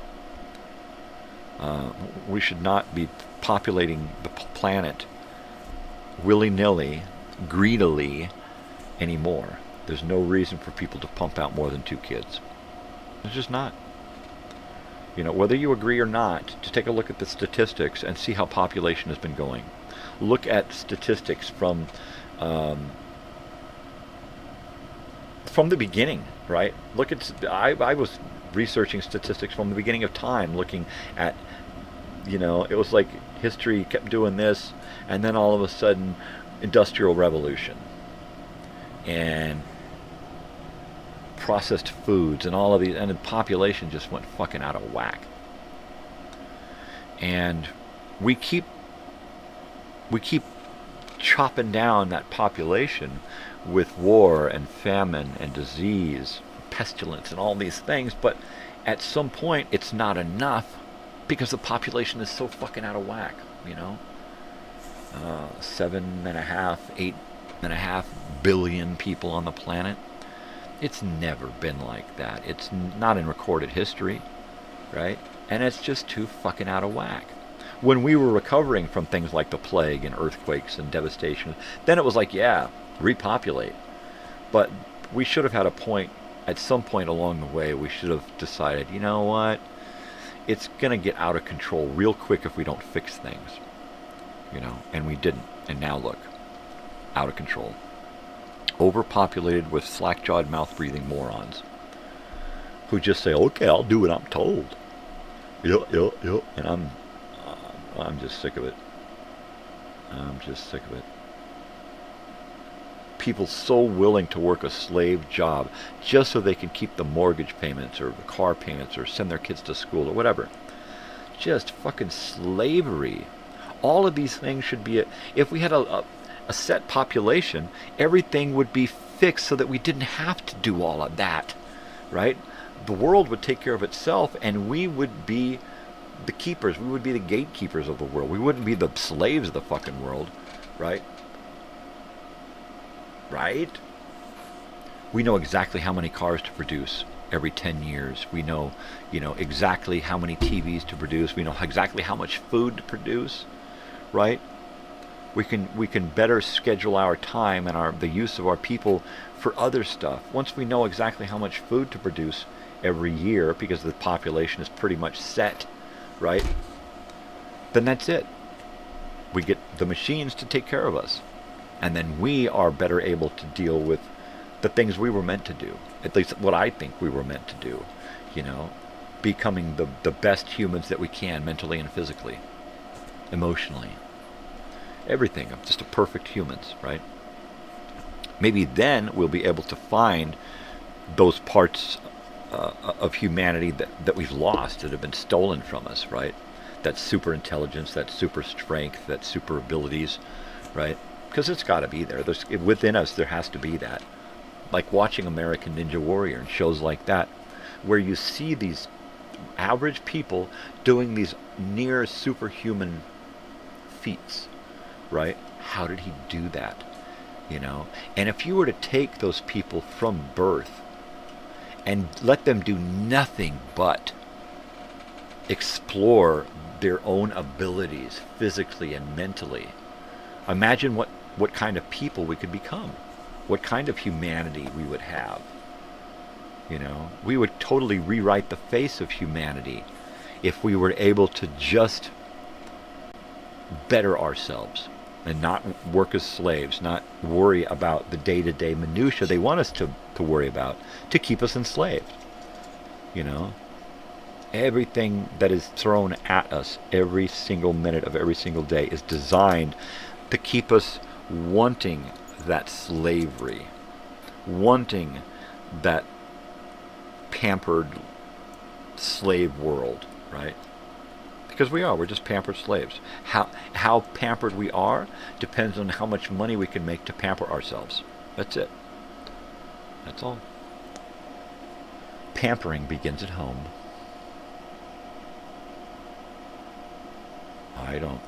I don't claim to understand any of it. I just know that it just doesn't look right. It doesn't feel right. Seeing so many people so fucked up in so many different ways, and so many people just willing to step over them, right? Just step over them. Just don't even look at them. Don't look in that direction. Don't make eye contact. You might have to do something, right? Here's $1, go away. I do the same thing. I'm guilty. I say guilty. I've done it. You know, given somebody some money just so they'll go away.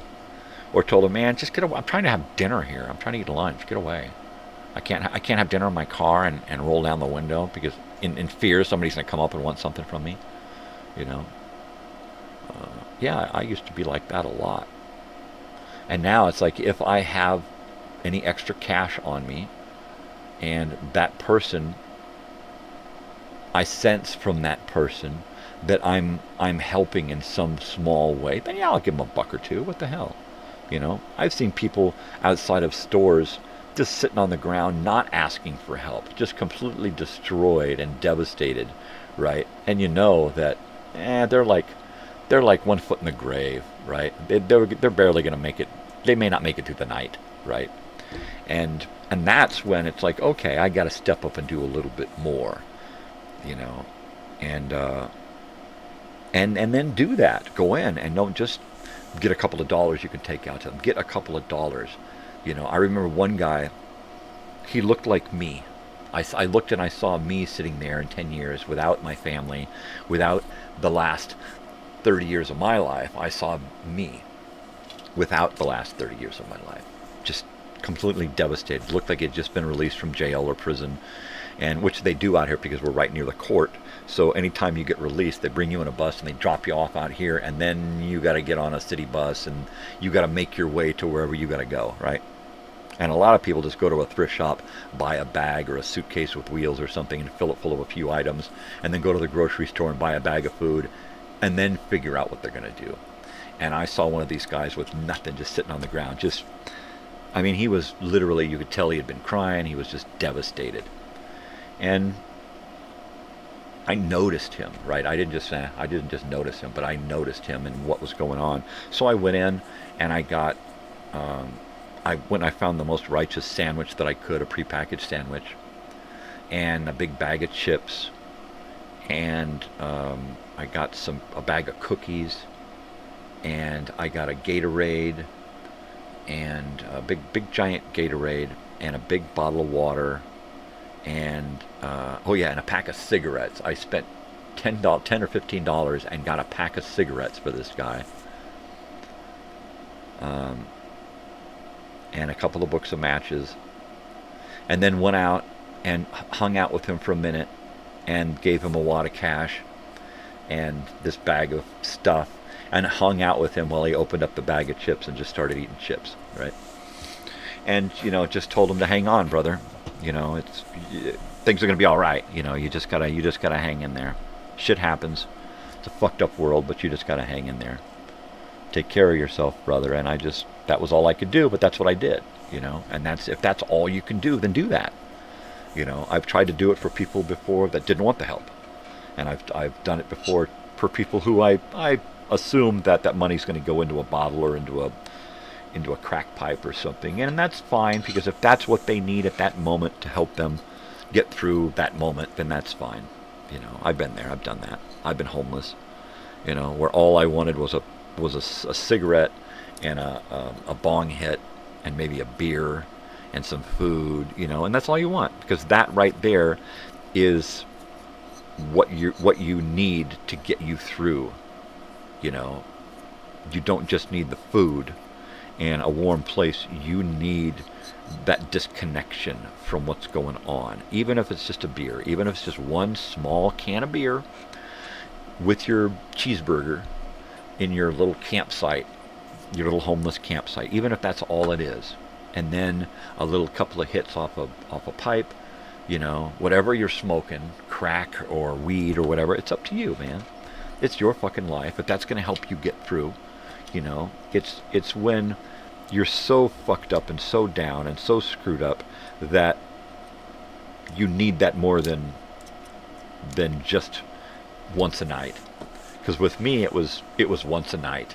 Once a night, I needed to be able to go back to camp and have more than just a cigarette, and have more than just a quick piece of fast food, right? And I would go back to my campsite, and I would, you know, try to make the best evening that I could. You know, put on an old radio show, put on a light, get in my tent, you know, have a little meal, relax, maybe read a little, you know, and do something more than just go back to my tent and smoke crack all night and then pass out and sleep half the day and then go out and beg for money, right? I never went out and begged for money when I was homeless.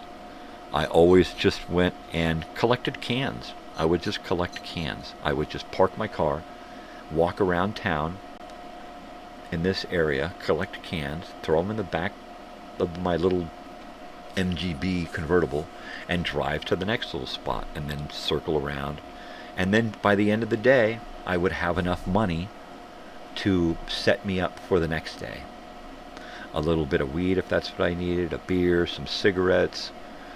And if I didn't need much more than just some food, because the other things were taken care of, then I would either take a day off and go see some friends, or I would have a little bit of savings, and then every couple of days I'd have a little bit more savings, so that I was actually earning a living just collecting cans during the day, just walking around, you know, 4 or 5 days a week collecting cans.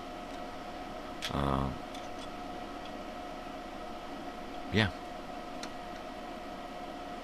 because I didn't want the burden of having to put my hand out, you know, and be a panhandler and just beg for my dailies, you know, when I could just as easily get up and walk around, you know, and just pick up fucking aluminum cans, right?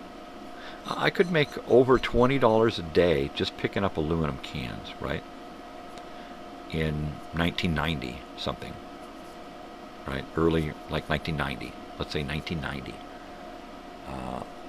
Which I was homeless then. I was homeless at some point during 1990, 91, 92. Hey, Susie, good morning. How you doing? I was just sitting here talking about being homeless back in 1989, 90, 91. And camping and collecting aluminum cans and earning at least $20 a day, you know. And back then, you got to think about minimum wage back then and taxes, and it was a good living, you know. I could make $20, $40 a day just collecting cans every day, and just go to different parts of the town every day, and I was doing really good. I was rocking and a-rolling. Well, Susie's here, so I'm going to do a bong hit. I get somebody to cover me. Cover me, I'm going in.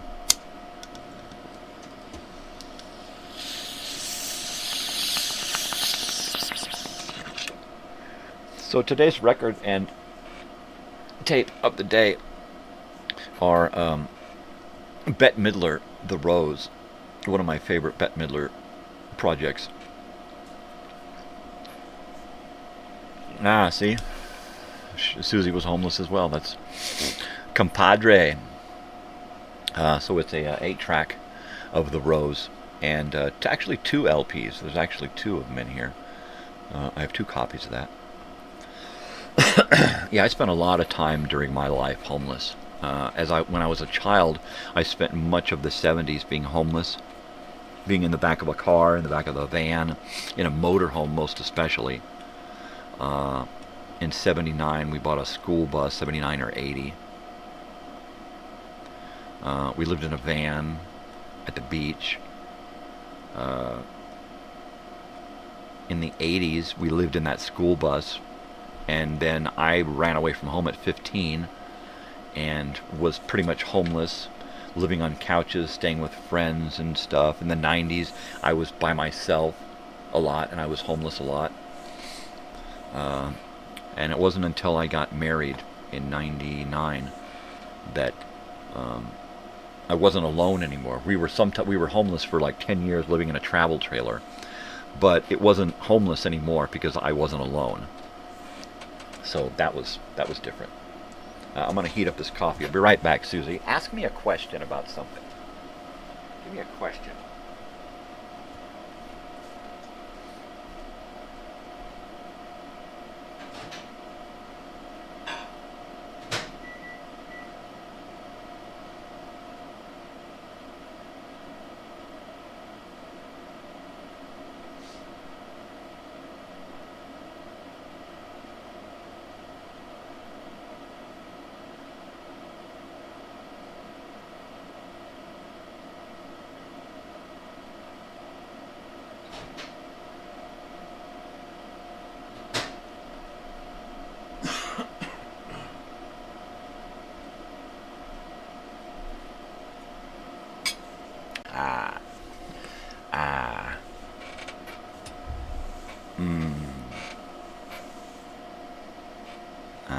Homeless.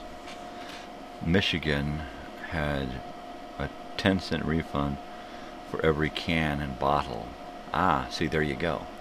I think it was like that here too. It was like 5 or 10 cents. California, Michigan. There was a bunch of states. I think we were one of those states where you could get a pretty good penny for picking up aluminum cans. And yeah, we would. I would just go around. At some point, I'd take a friend occasionally. I had a girlfriend at one point, and we would go out and, really work the place. But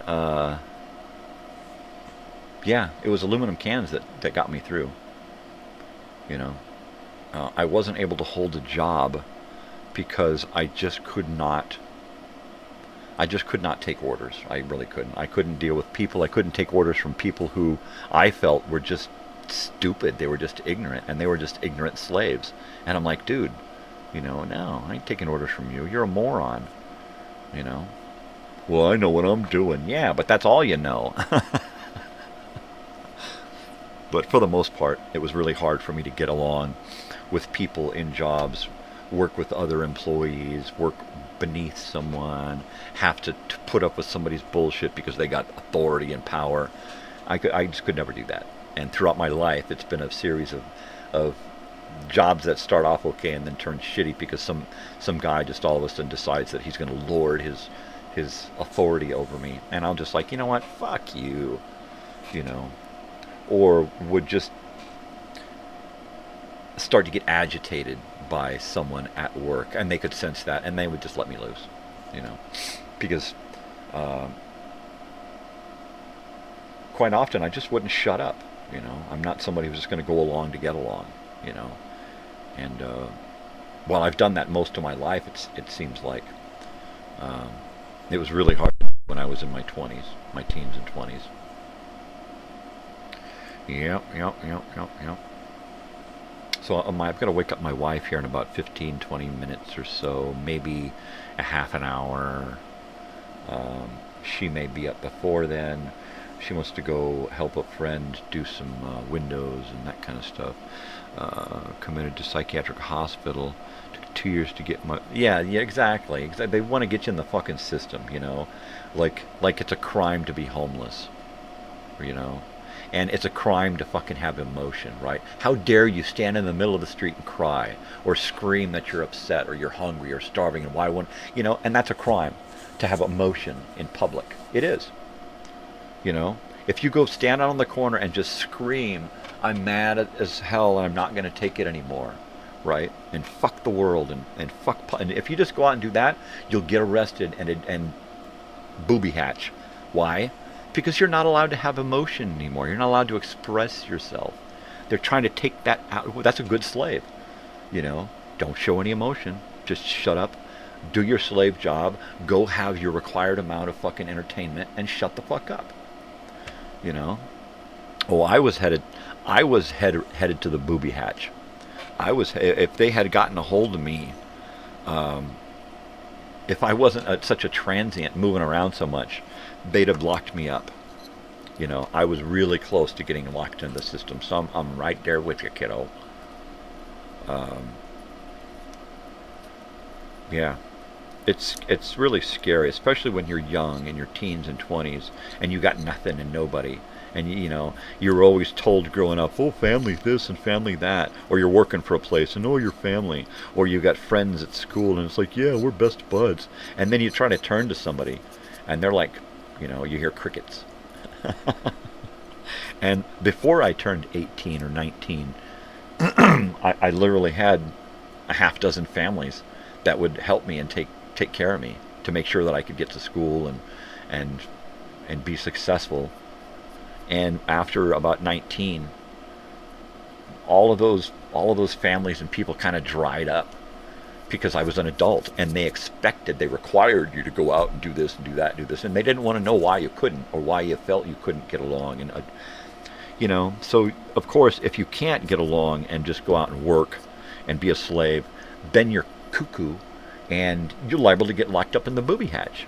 You know, well, why don't you want a job, and why don't you want to get along, and why can't you do this, and why can't you just do what you're told? And it's like, because that's not why I'm on this fucking planet. That's not why I'm put here. I'm not put here to fucking take orders and to work a fucking machine, you know, 12 hours a fucking day, 6 days a fucking week. No, and never see my family and pay for a house that I never get to fucking be in. That's slavery right there.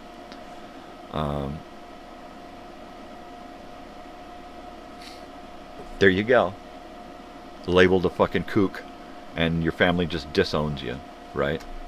And I'm the one who doesn't just go along to get along. So of course my family looks at me like I'm fucking crazy. You know. Not that I know for sure whether or not I'm really 100% related to my brother and sister, or just half related, or whether I was a fucking doorstep baby or they stole me. You know, I just don't know. I just don't fit.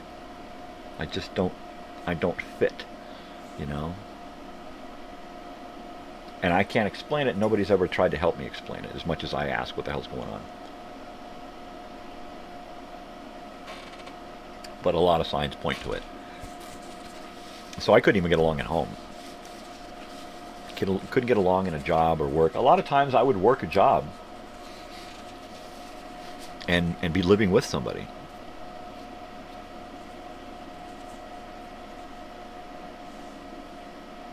5 older bros and sis, 35 years of silence. Total strangers. I hear you. You know, I have had contact with my brother and sister off and on.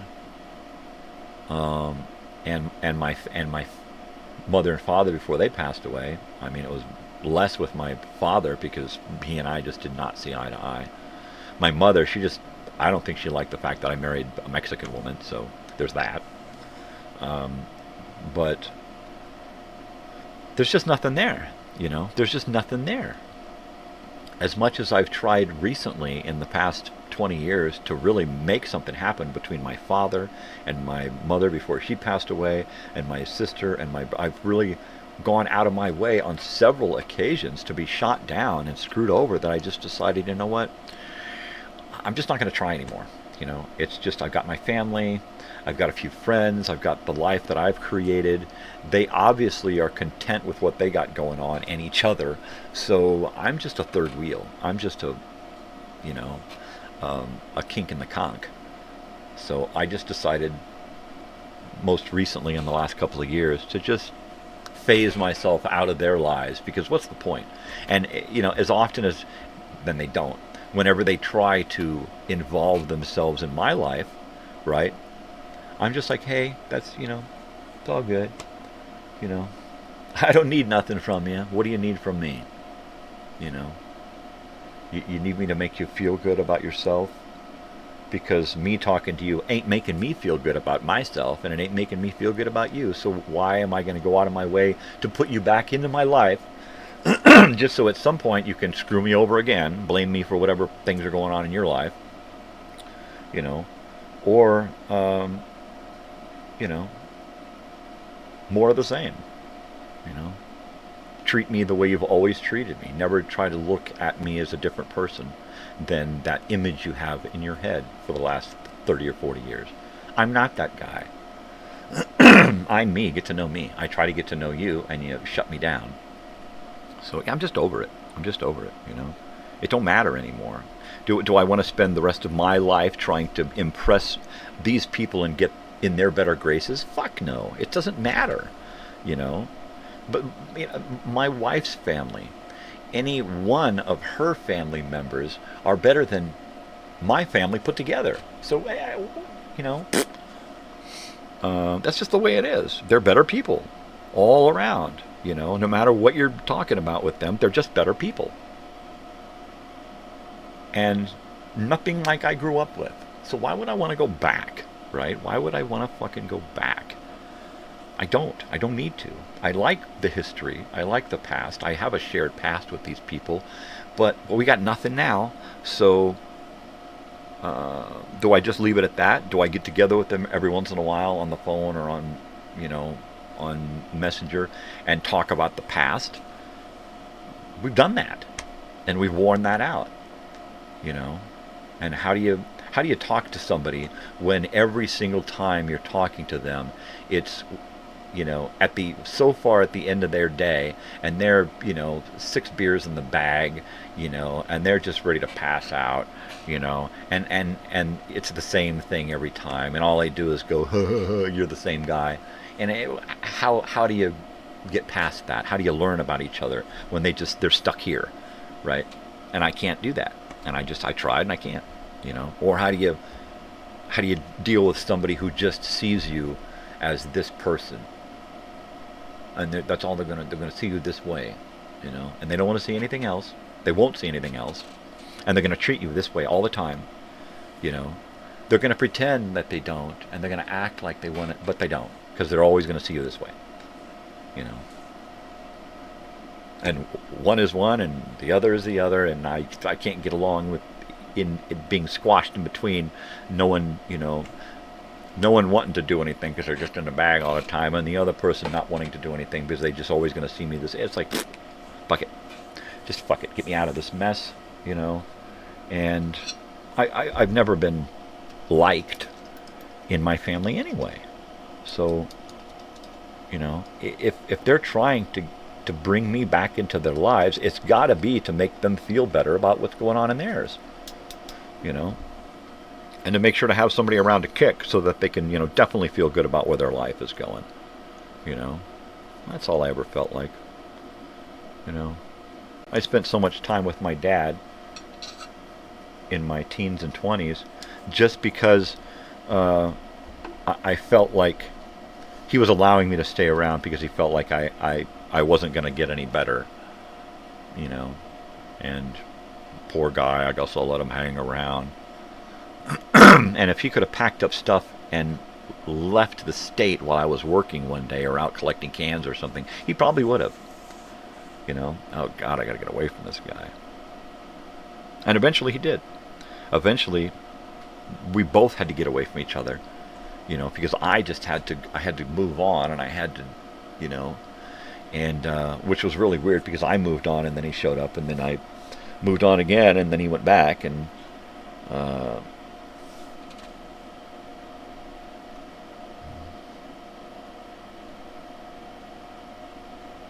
Some Robert Hunter quote. There you go. There you go. But, you know, he finally literally let me know that he just wanted to be left alone. He didn't want to deal with us kids. Literally to my face. He didn't want to deal with us kids. He didn't want to deal with my brother's kids. He didn't want to deal with his grandkids. He didn't want to deal with my sister's neediness. I mean, he like unloaded all of this crap on me, and I don't need you around. You know, and I'm like, well, fuck it, I'm out of here. You know, and it's like he just literally wanted to be left alone up in the mountains, up in the hills, at a property that I put a down payment on and helped make payments on, and then said, okay, look, you make the little payment and try to get it reduced, you know, because this lady's gouging the hell out of you, and I'm going to work on the place, you know, and I put work into the property, and then he went behind my back, talked shit on me to my wife, created this whole fucking drama situation, and I just finally had to write myself out of his life. And vice versa. And just walked away, knowing full well that he just did this because he wanted to be alone. And he wanted us away. He wanted to just get rid of everybody and be alone. And as soon as we were gone, he moved into the house that my wife and I were living in. Never fixed it up, turned to shit. Just turned into a pile of fucking shit. Right? And then sold it off. Right? And then just fucking sold it off. And then drifted around, you know. It was a place that I had hoped was going to become our family home, our family property, and have little places there for everybody, right? And he just shit all over that because he didn't want people around, you know. And it wasn't because of us, it was because of him. And I always seemed to get the blame that it was because of us kids that he didn't want us around, and it wasn't. He was like that my entire life.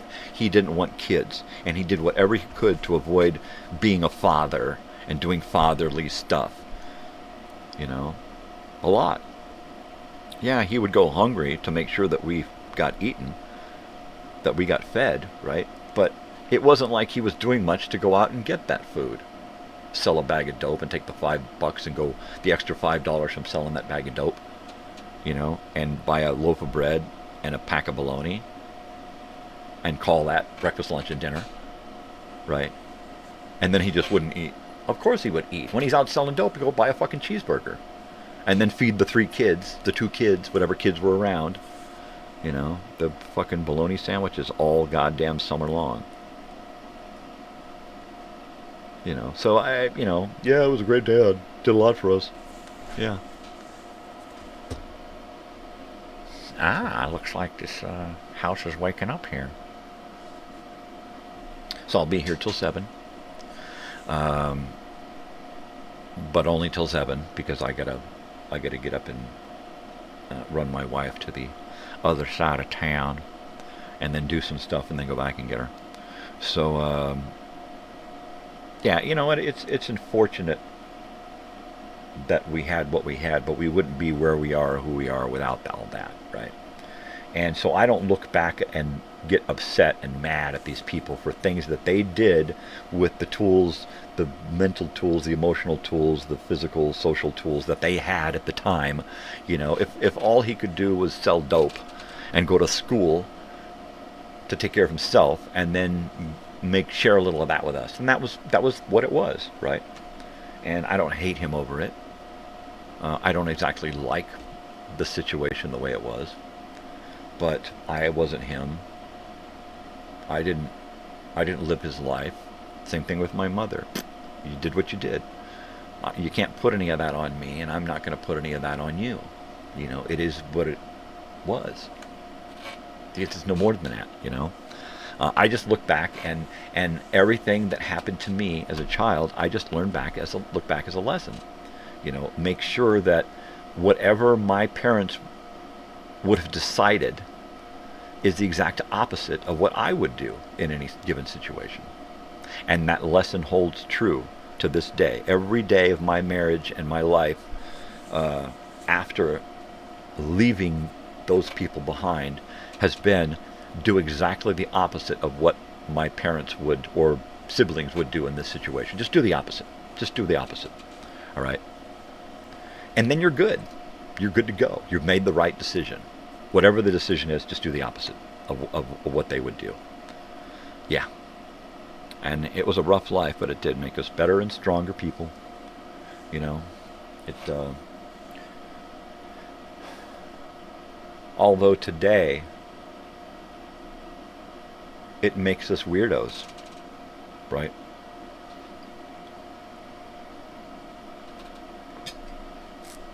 Social misfits, you know.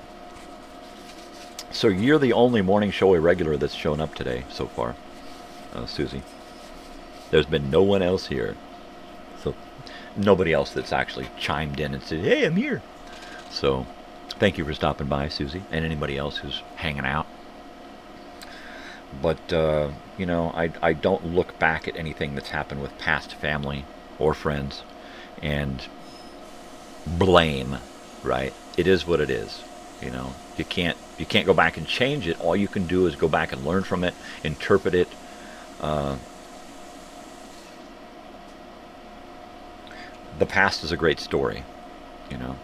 I share bits of that story with my daughter all the time to try to equip her with the tools to deal with stuff without having to go through those lessons, right? Without having to have that pain and misery, you know. Make her better through example of what I had to go through, you know.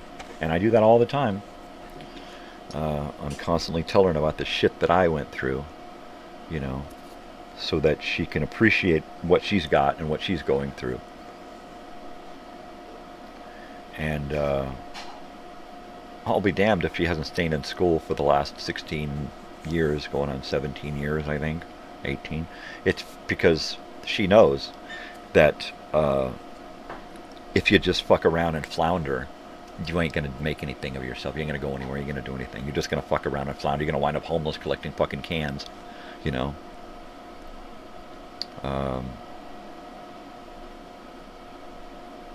Yeah, let's see. It makes us have really good bullshit-o-meters.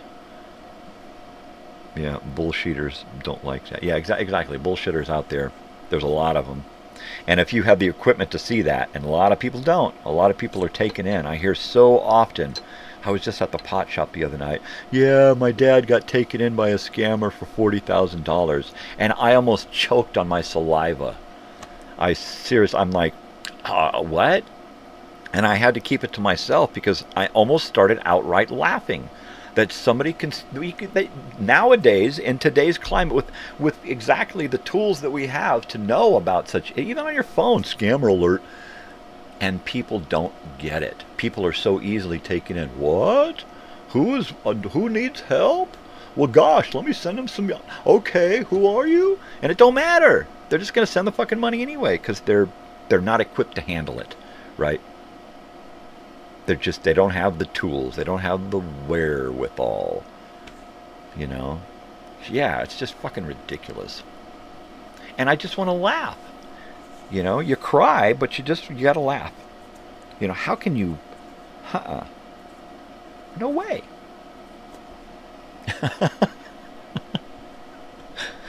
Oh, this poor world. It's in such bad shape. It's in such bad shape. And it all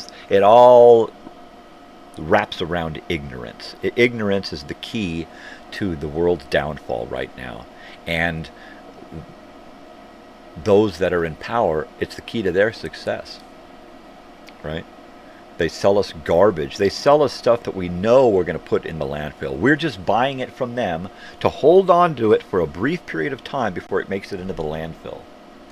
And then we do it again and again and again. And they keep selling us our natural resources to become natural resources for 1,000,000 years from now. That's all they're doing. We are the next dinosaurs. We are the next fossil fuel, is the crap that we bury in our landfills and our cemeteries, right? Oh man, we really humped the bunk on humanity. We fell asleep at the wheel. We dropped the ball, people. We dropped the friggin' ball. I don't get it. I'm going in. Cover me, Susie.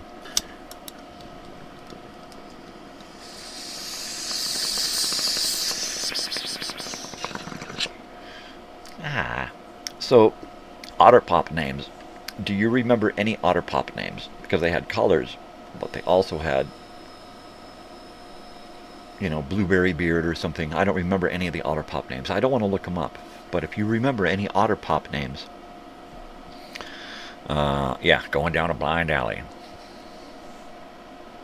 Keep off the grass.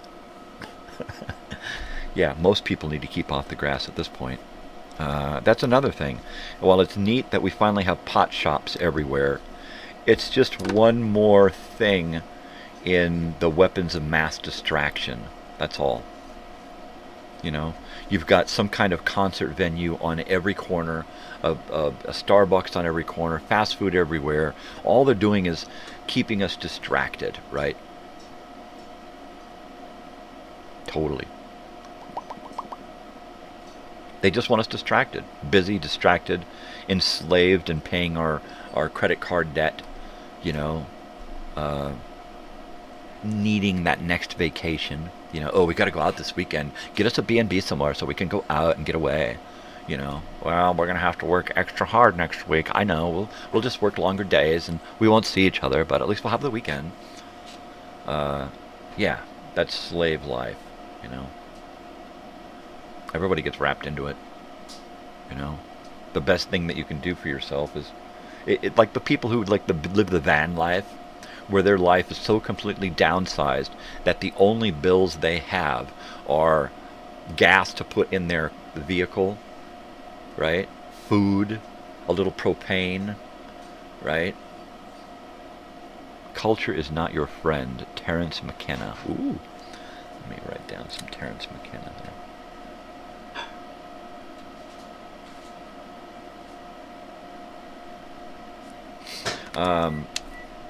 Yeah, I mean, the way to be completely free of all of that shit, or at least as free as possible, downsize so much that, I mean, I've seen those people where they got a couple with a couple of kids and a dog, and they're trying to downsize into like a van or something, and we're only going to do this for a couple of years so we can save money to do that. And and then the van breaks down and they spend 2 months in a motel trying to save up the money to pay for the, and then they wind up renting a house anyway. And it's like, you know what, when you're young, it's okay to do that kind of stuff and worry about investing time in yourself, but as far as I'm concerned, if you're going to start a family and invest in a family, spend time with that family. But you spend a little money too. I mean, you don't want to live homeless with your family. You don't want to live in a van down by the river with 3 kids. Been there, done that. It ain't pretty, upscale a little bit if you want to live cheap. Live in a trailer or a motorhome or something that's got some, some stay capacity, where you can actually exist until you can save up enough to then move into something that will accommodate older kids and that kind of stuff, and we did that and it worked, and it wasn't perfect, but it was a lot better than the way my parents did it, well, we ain't got nothing, so let's spend 3 months living in a tent to wind up at the end of that 3 months with nothing, but we got school. So there's something to do with the kids, and then now the one parent that's around, can go back to school as well and earn a little, it was ridiculous trying to grow up like that, And it came from irresponsible parents who shouldn't have had kids in the first place, They should have been non-certified, non-certification. They should not have been certified to have parents, to be parents, to have kids. No. And I think that's where we're going wrong in society. We know so much about psychology and education and health and child care and child rearing that people should be certified. You should get a fucking certification. Yeah, I didn't own a car for the longest time.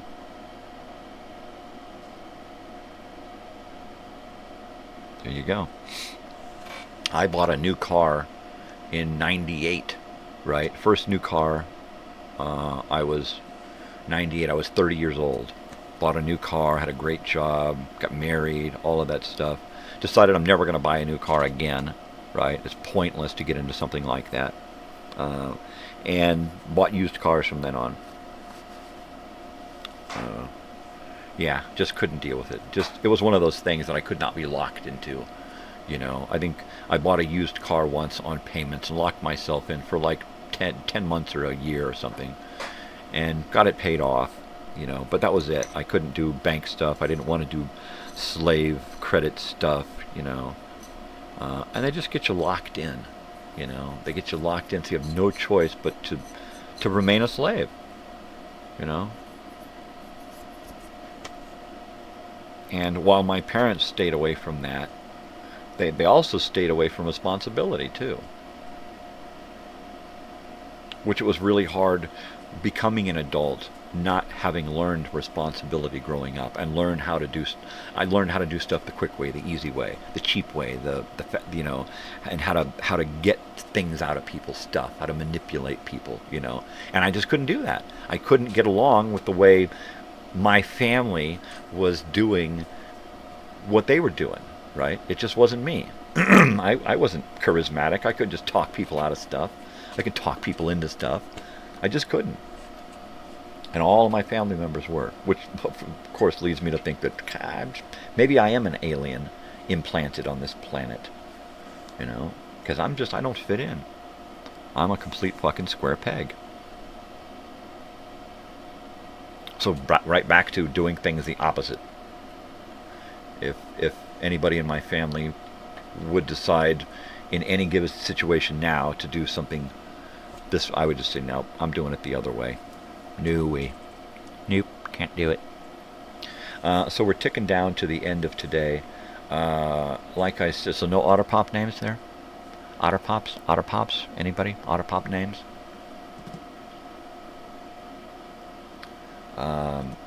Today's 4 o'clock movie, A Class Divided, a frontline program from 1970-something, about a teacher who decides to give her class specific discriminations against each other and makes them hold up to that. You know, you're smart because you got brown hair. You're dumb because you got, you know, blonde hair, right? Stupid stuff. And then they would have to, you know, you're a dummy, you're a dummy. I don't like being blonde. So that should be neat. Yeah, this opposite land. I live in opposite land. So that's a neat thing at 4 o'clock today.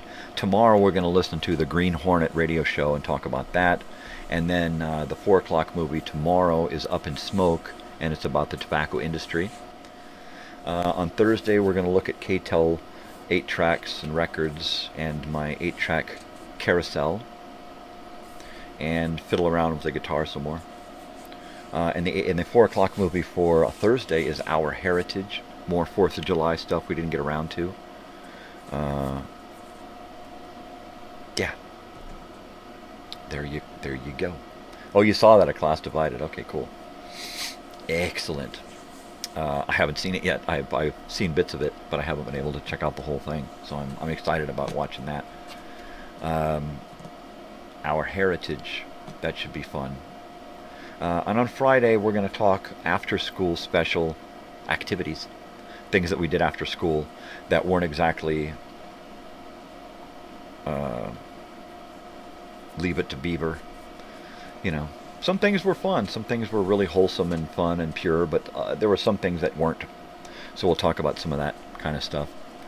And then the movie of the 4 o'clock movie on Friday is The Last Days of Living, and it's a program that goes through kind of a hospice program place and talks to people who are terminal, who are dying, who are probably going to be dead before that film hit the screens, right? So mortality, one of those things about mortality, and that's kind of heavy. And then all week long we'll have more records of the day. Of course, the record of the day today is a twofer. It's Bette Midler, The Rose, from the movie, the soundtrack. I really dig Bette Midler, funny girl Bette Midler, but the singer Bette Midler was definitely a favorite too. I liked when she did the swing stuff, the Boogie Woogie Bugle Boy, and she, doing the Andrews Sisters music. Great. So tune in the rest of the week to see what other records we have. And then, of course, Friday, Video Time Machine. I don't know what's going on yet. I know we've already got a few people that have passed away that we're going to try to find something with them.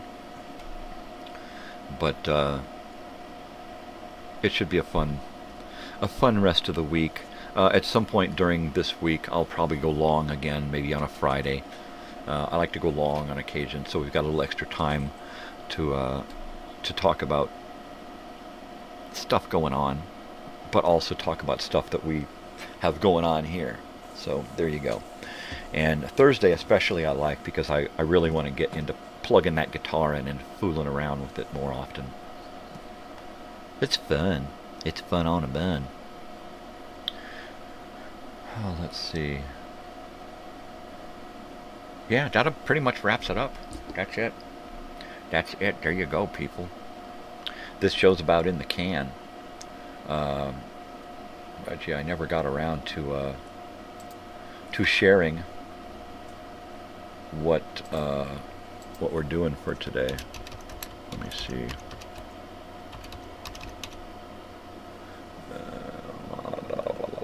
Bette Midler original soundtrack, and let me go here. Full album. Okay, here it is. Full album. View playlist. 12 videos. And it looks like they're just recorded from the What Ya Who's and Whatsons. So let me go ahead and copy that real quick and drop that down into the show program here. No, I don't want to do that. I want to do this. I don't want a pop-up window. Totally. Yeah, it'd be great if you came back at some point this week, or all week, and hung out. That'd be cool. You know, coffee and bong hits. And edutainment, I guess, if you will. Because I guess I'm not entertainment, I'm not exactly education. I guess I'm a mixture of edutainment. I'm a mixture of both. Okay, so let's first paste. So there's that. And then the rows. And let's see, what year is the rose? 1979. 79. My tongue is out. Bette Midler.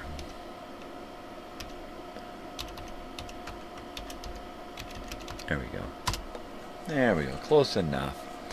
There we go. There it is. Okay. Oh, cool. Kill. So yeah, tune in tomorrow for the further adventures of Crazy Guy.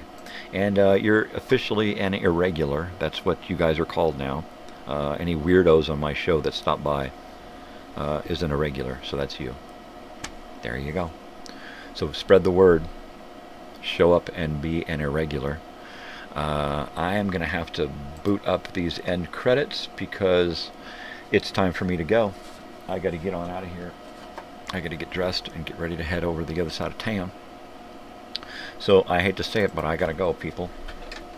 I got to go. So you know what to do, right? Everybody knows what to do by now. Take care of each other. Spread peace and love, not bullshit. Right? Do something for yourself, but hey, do something for somebody else too. Why? Because it makes it feel good. Makes the world a better place, right? Makes that other person feel really, really good. All right? So take care of each other out there, all right? Do the right thing. Most especially, stay weird, because if you ain't weird, ain't nobody gonna be weird for you. You gotta put in the time, you gotta put in the effort. Peace, Susie. Take care of yourself. Take care of each other. Yeah, she was a class act, totally. Alright, you guys, most especially stay weird, alright? Because if you ain't weird, ain't nobody gonna... You gotta do it. Just do it. Just do it. Just do it. Alright, you guys, love you. Take care. 10:01, it's 7:01 here. Alright, love you, peace, and adios.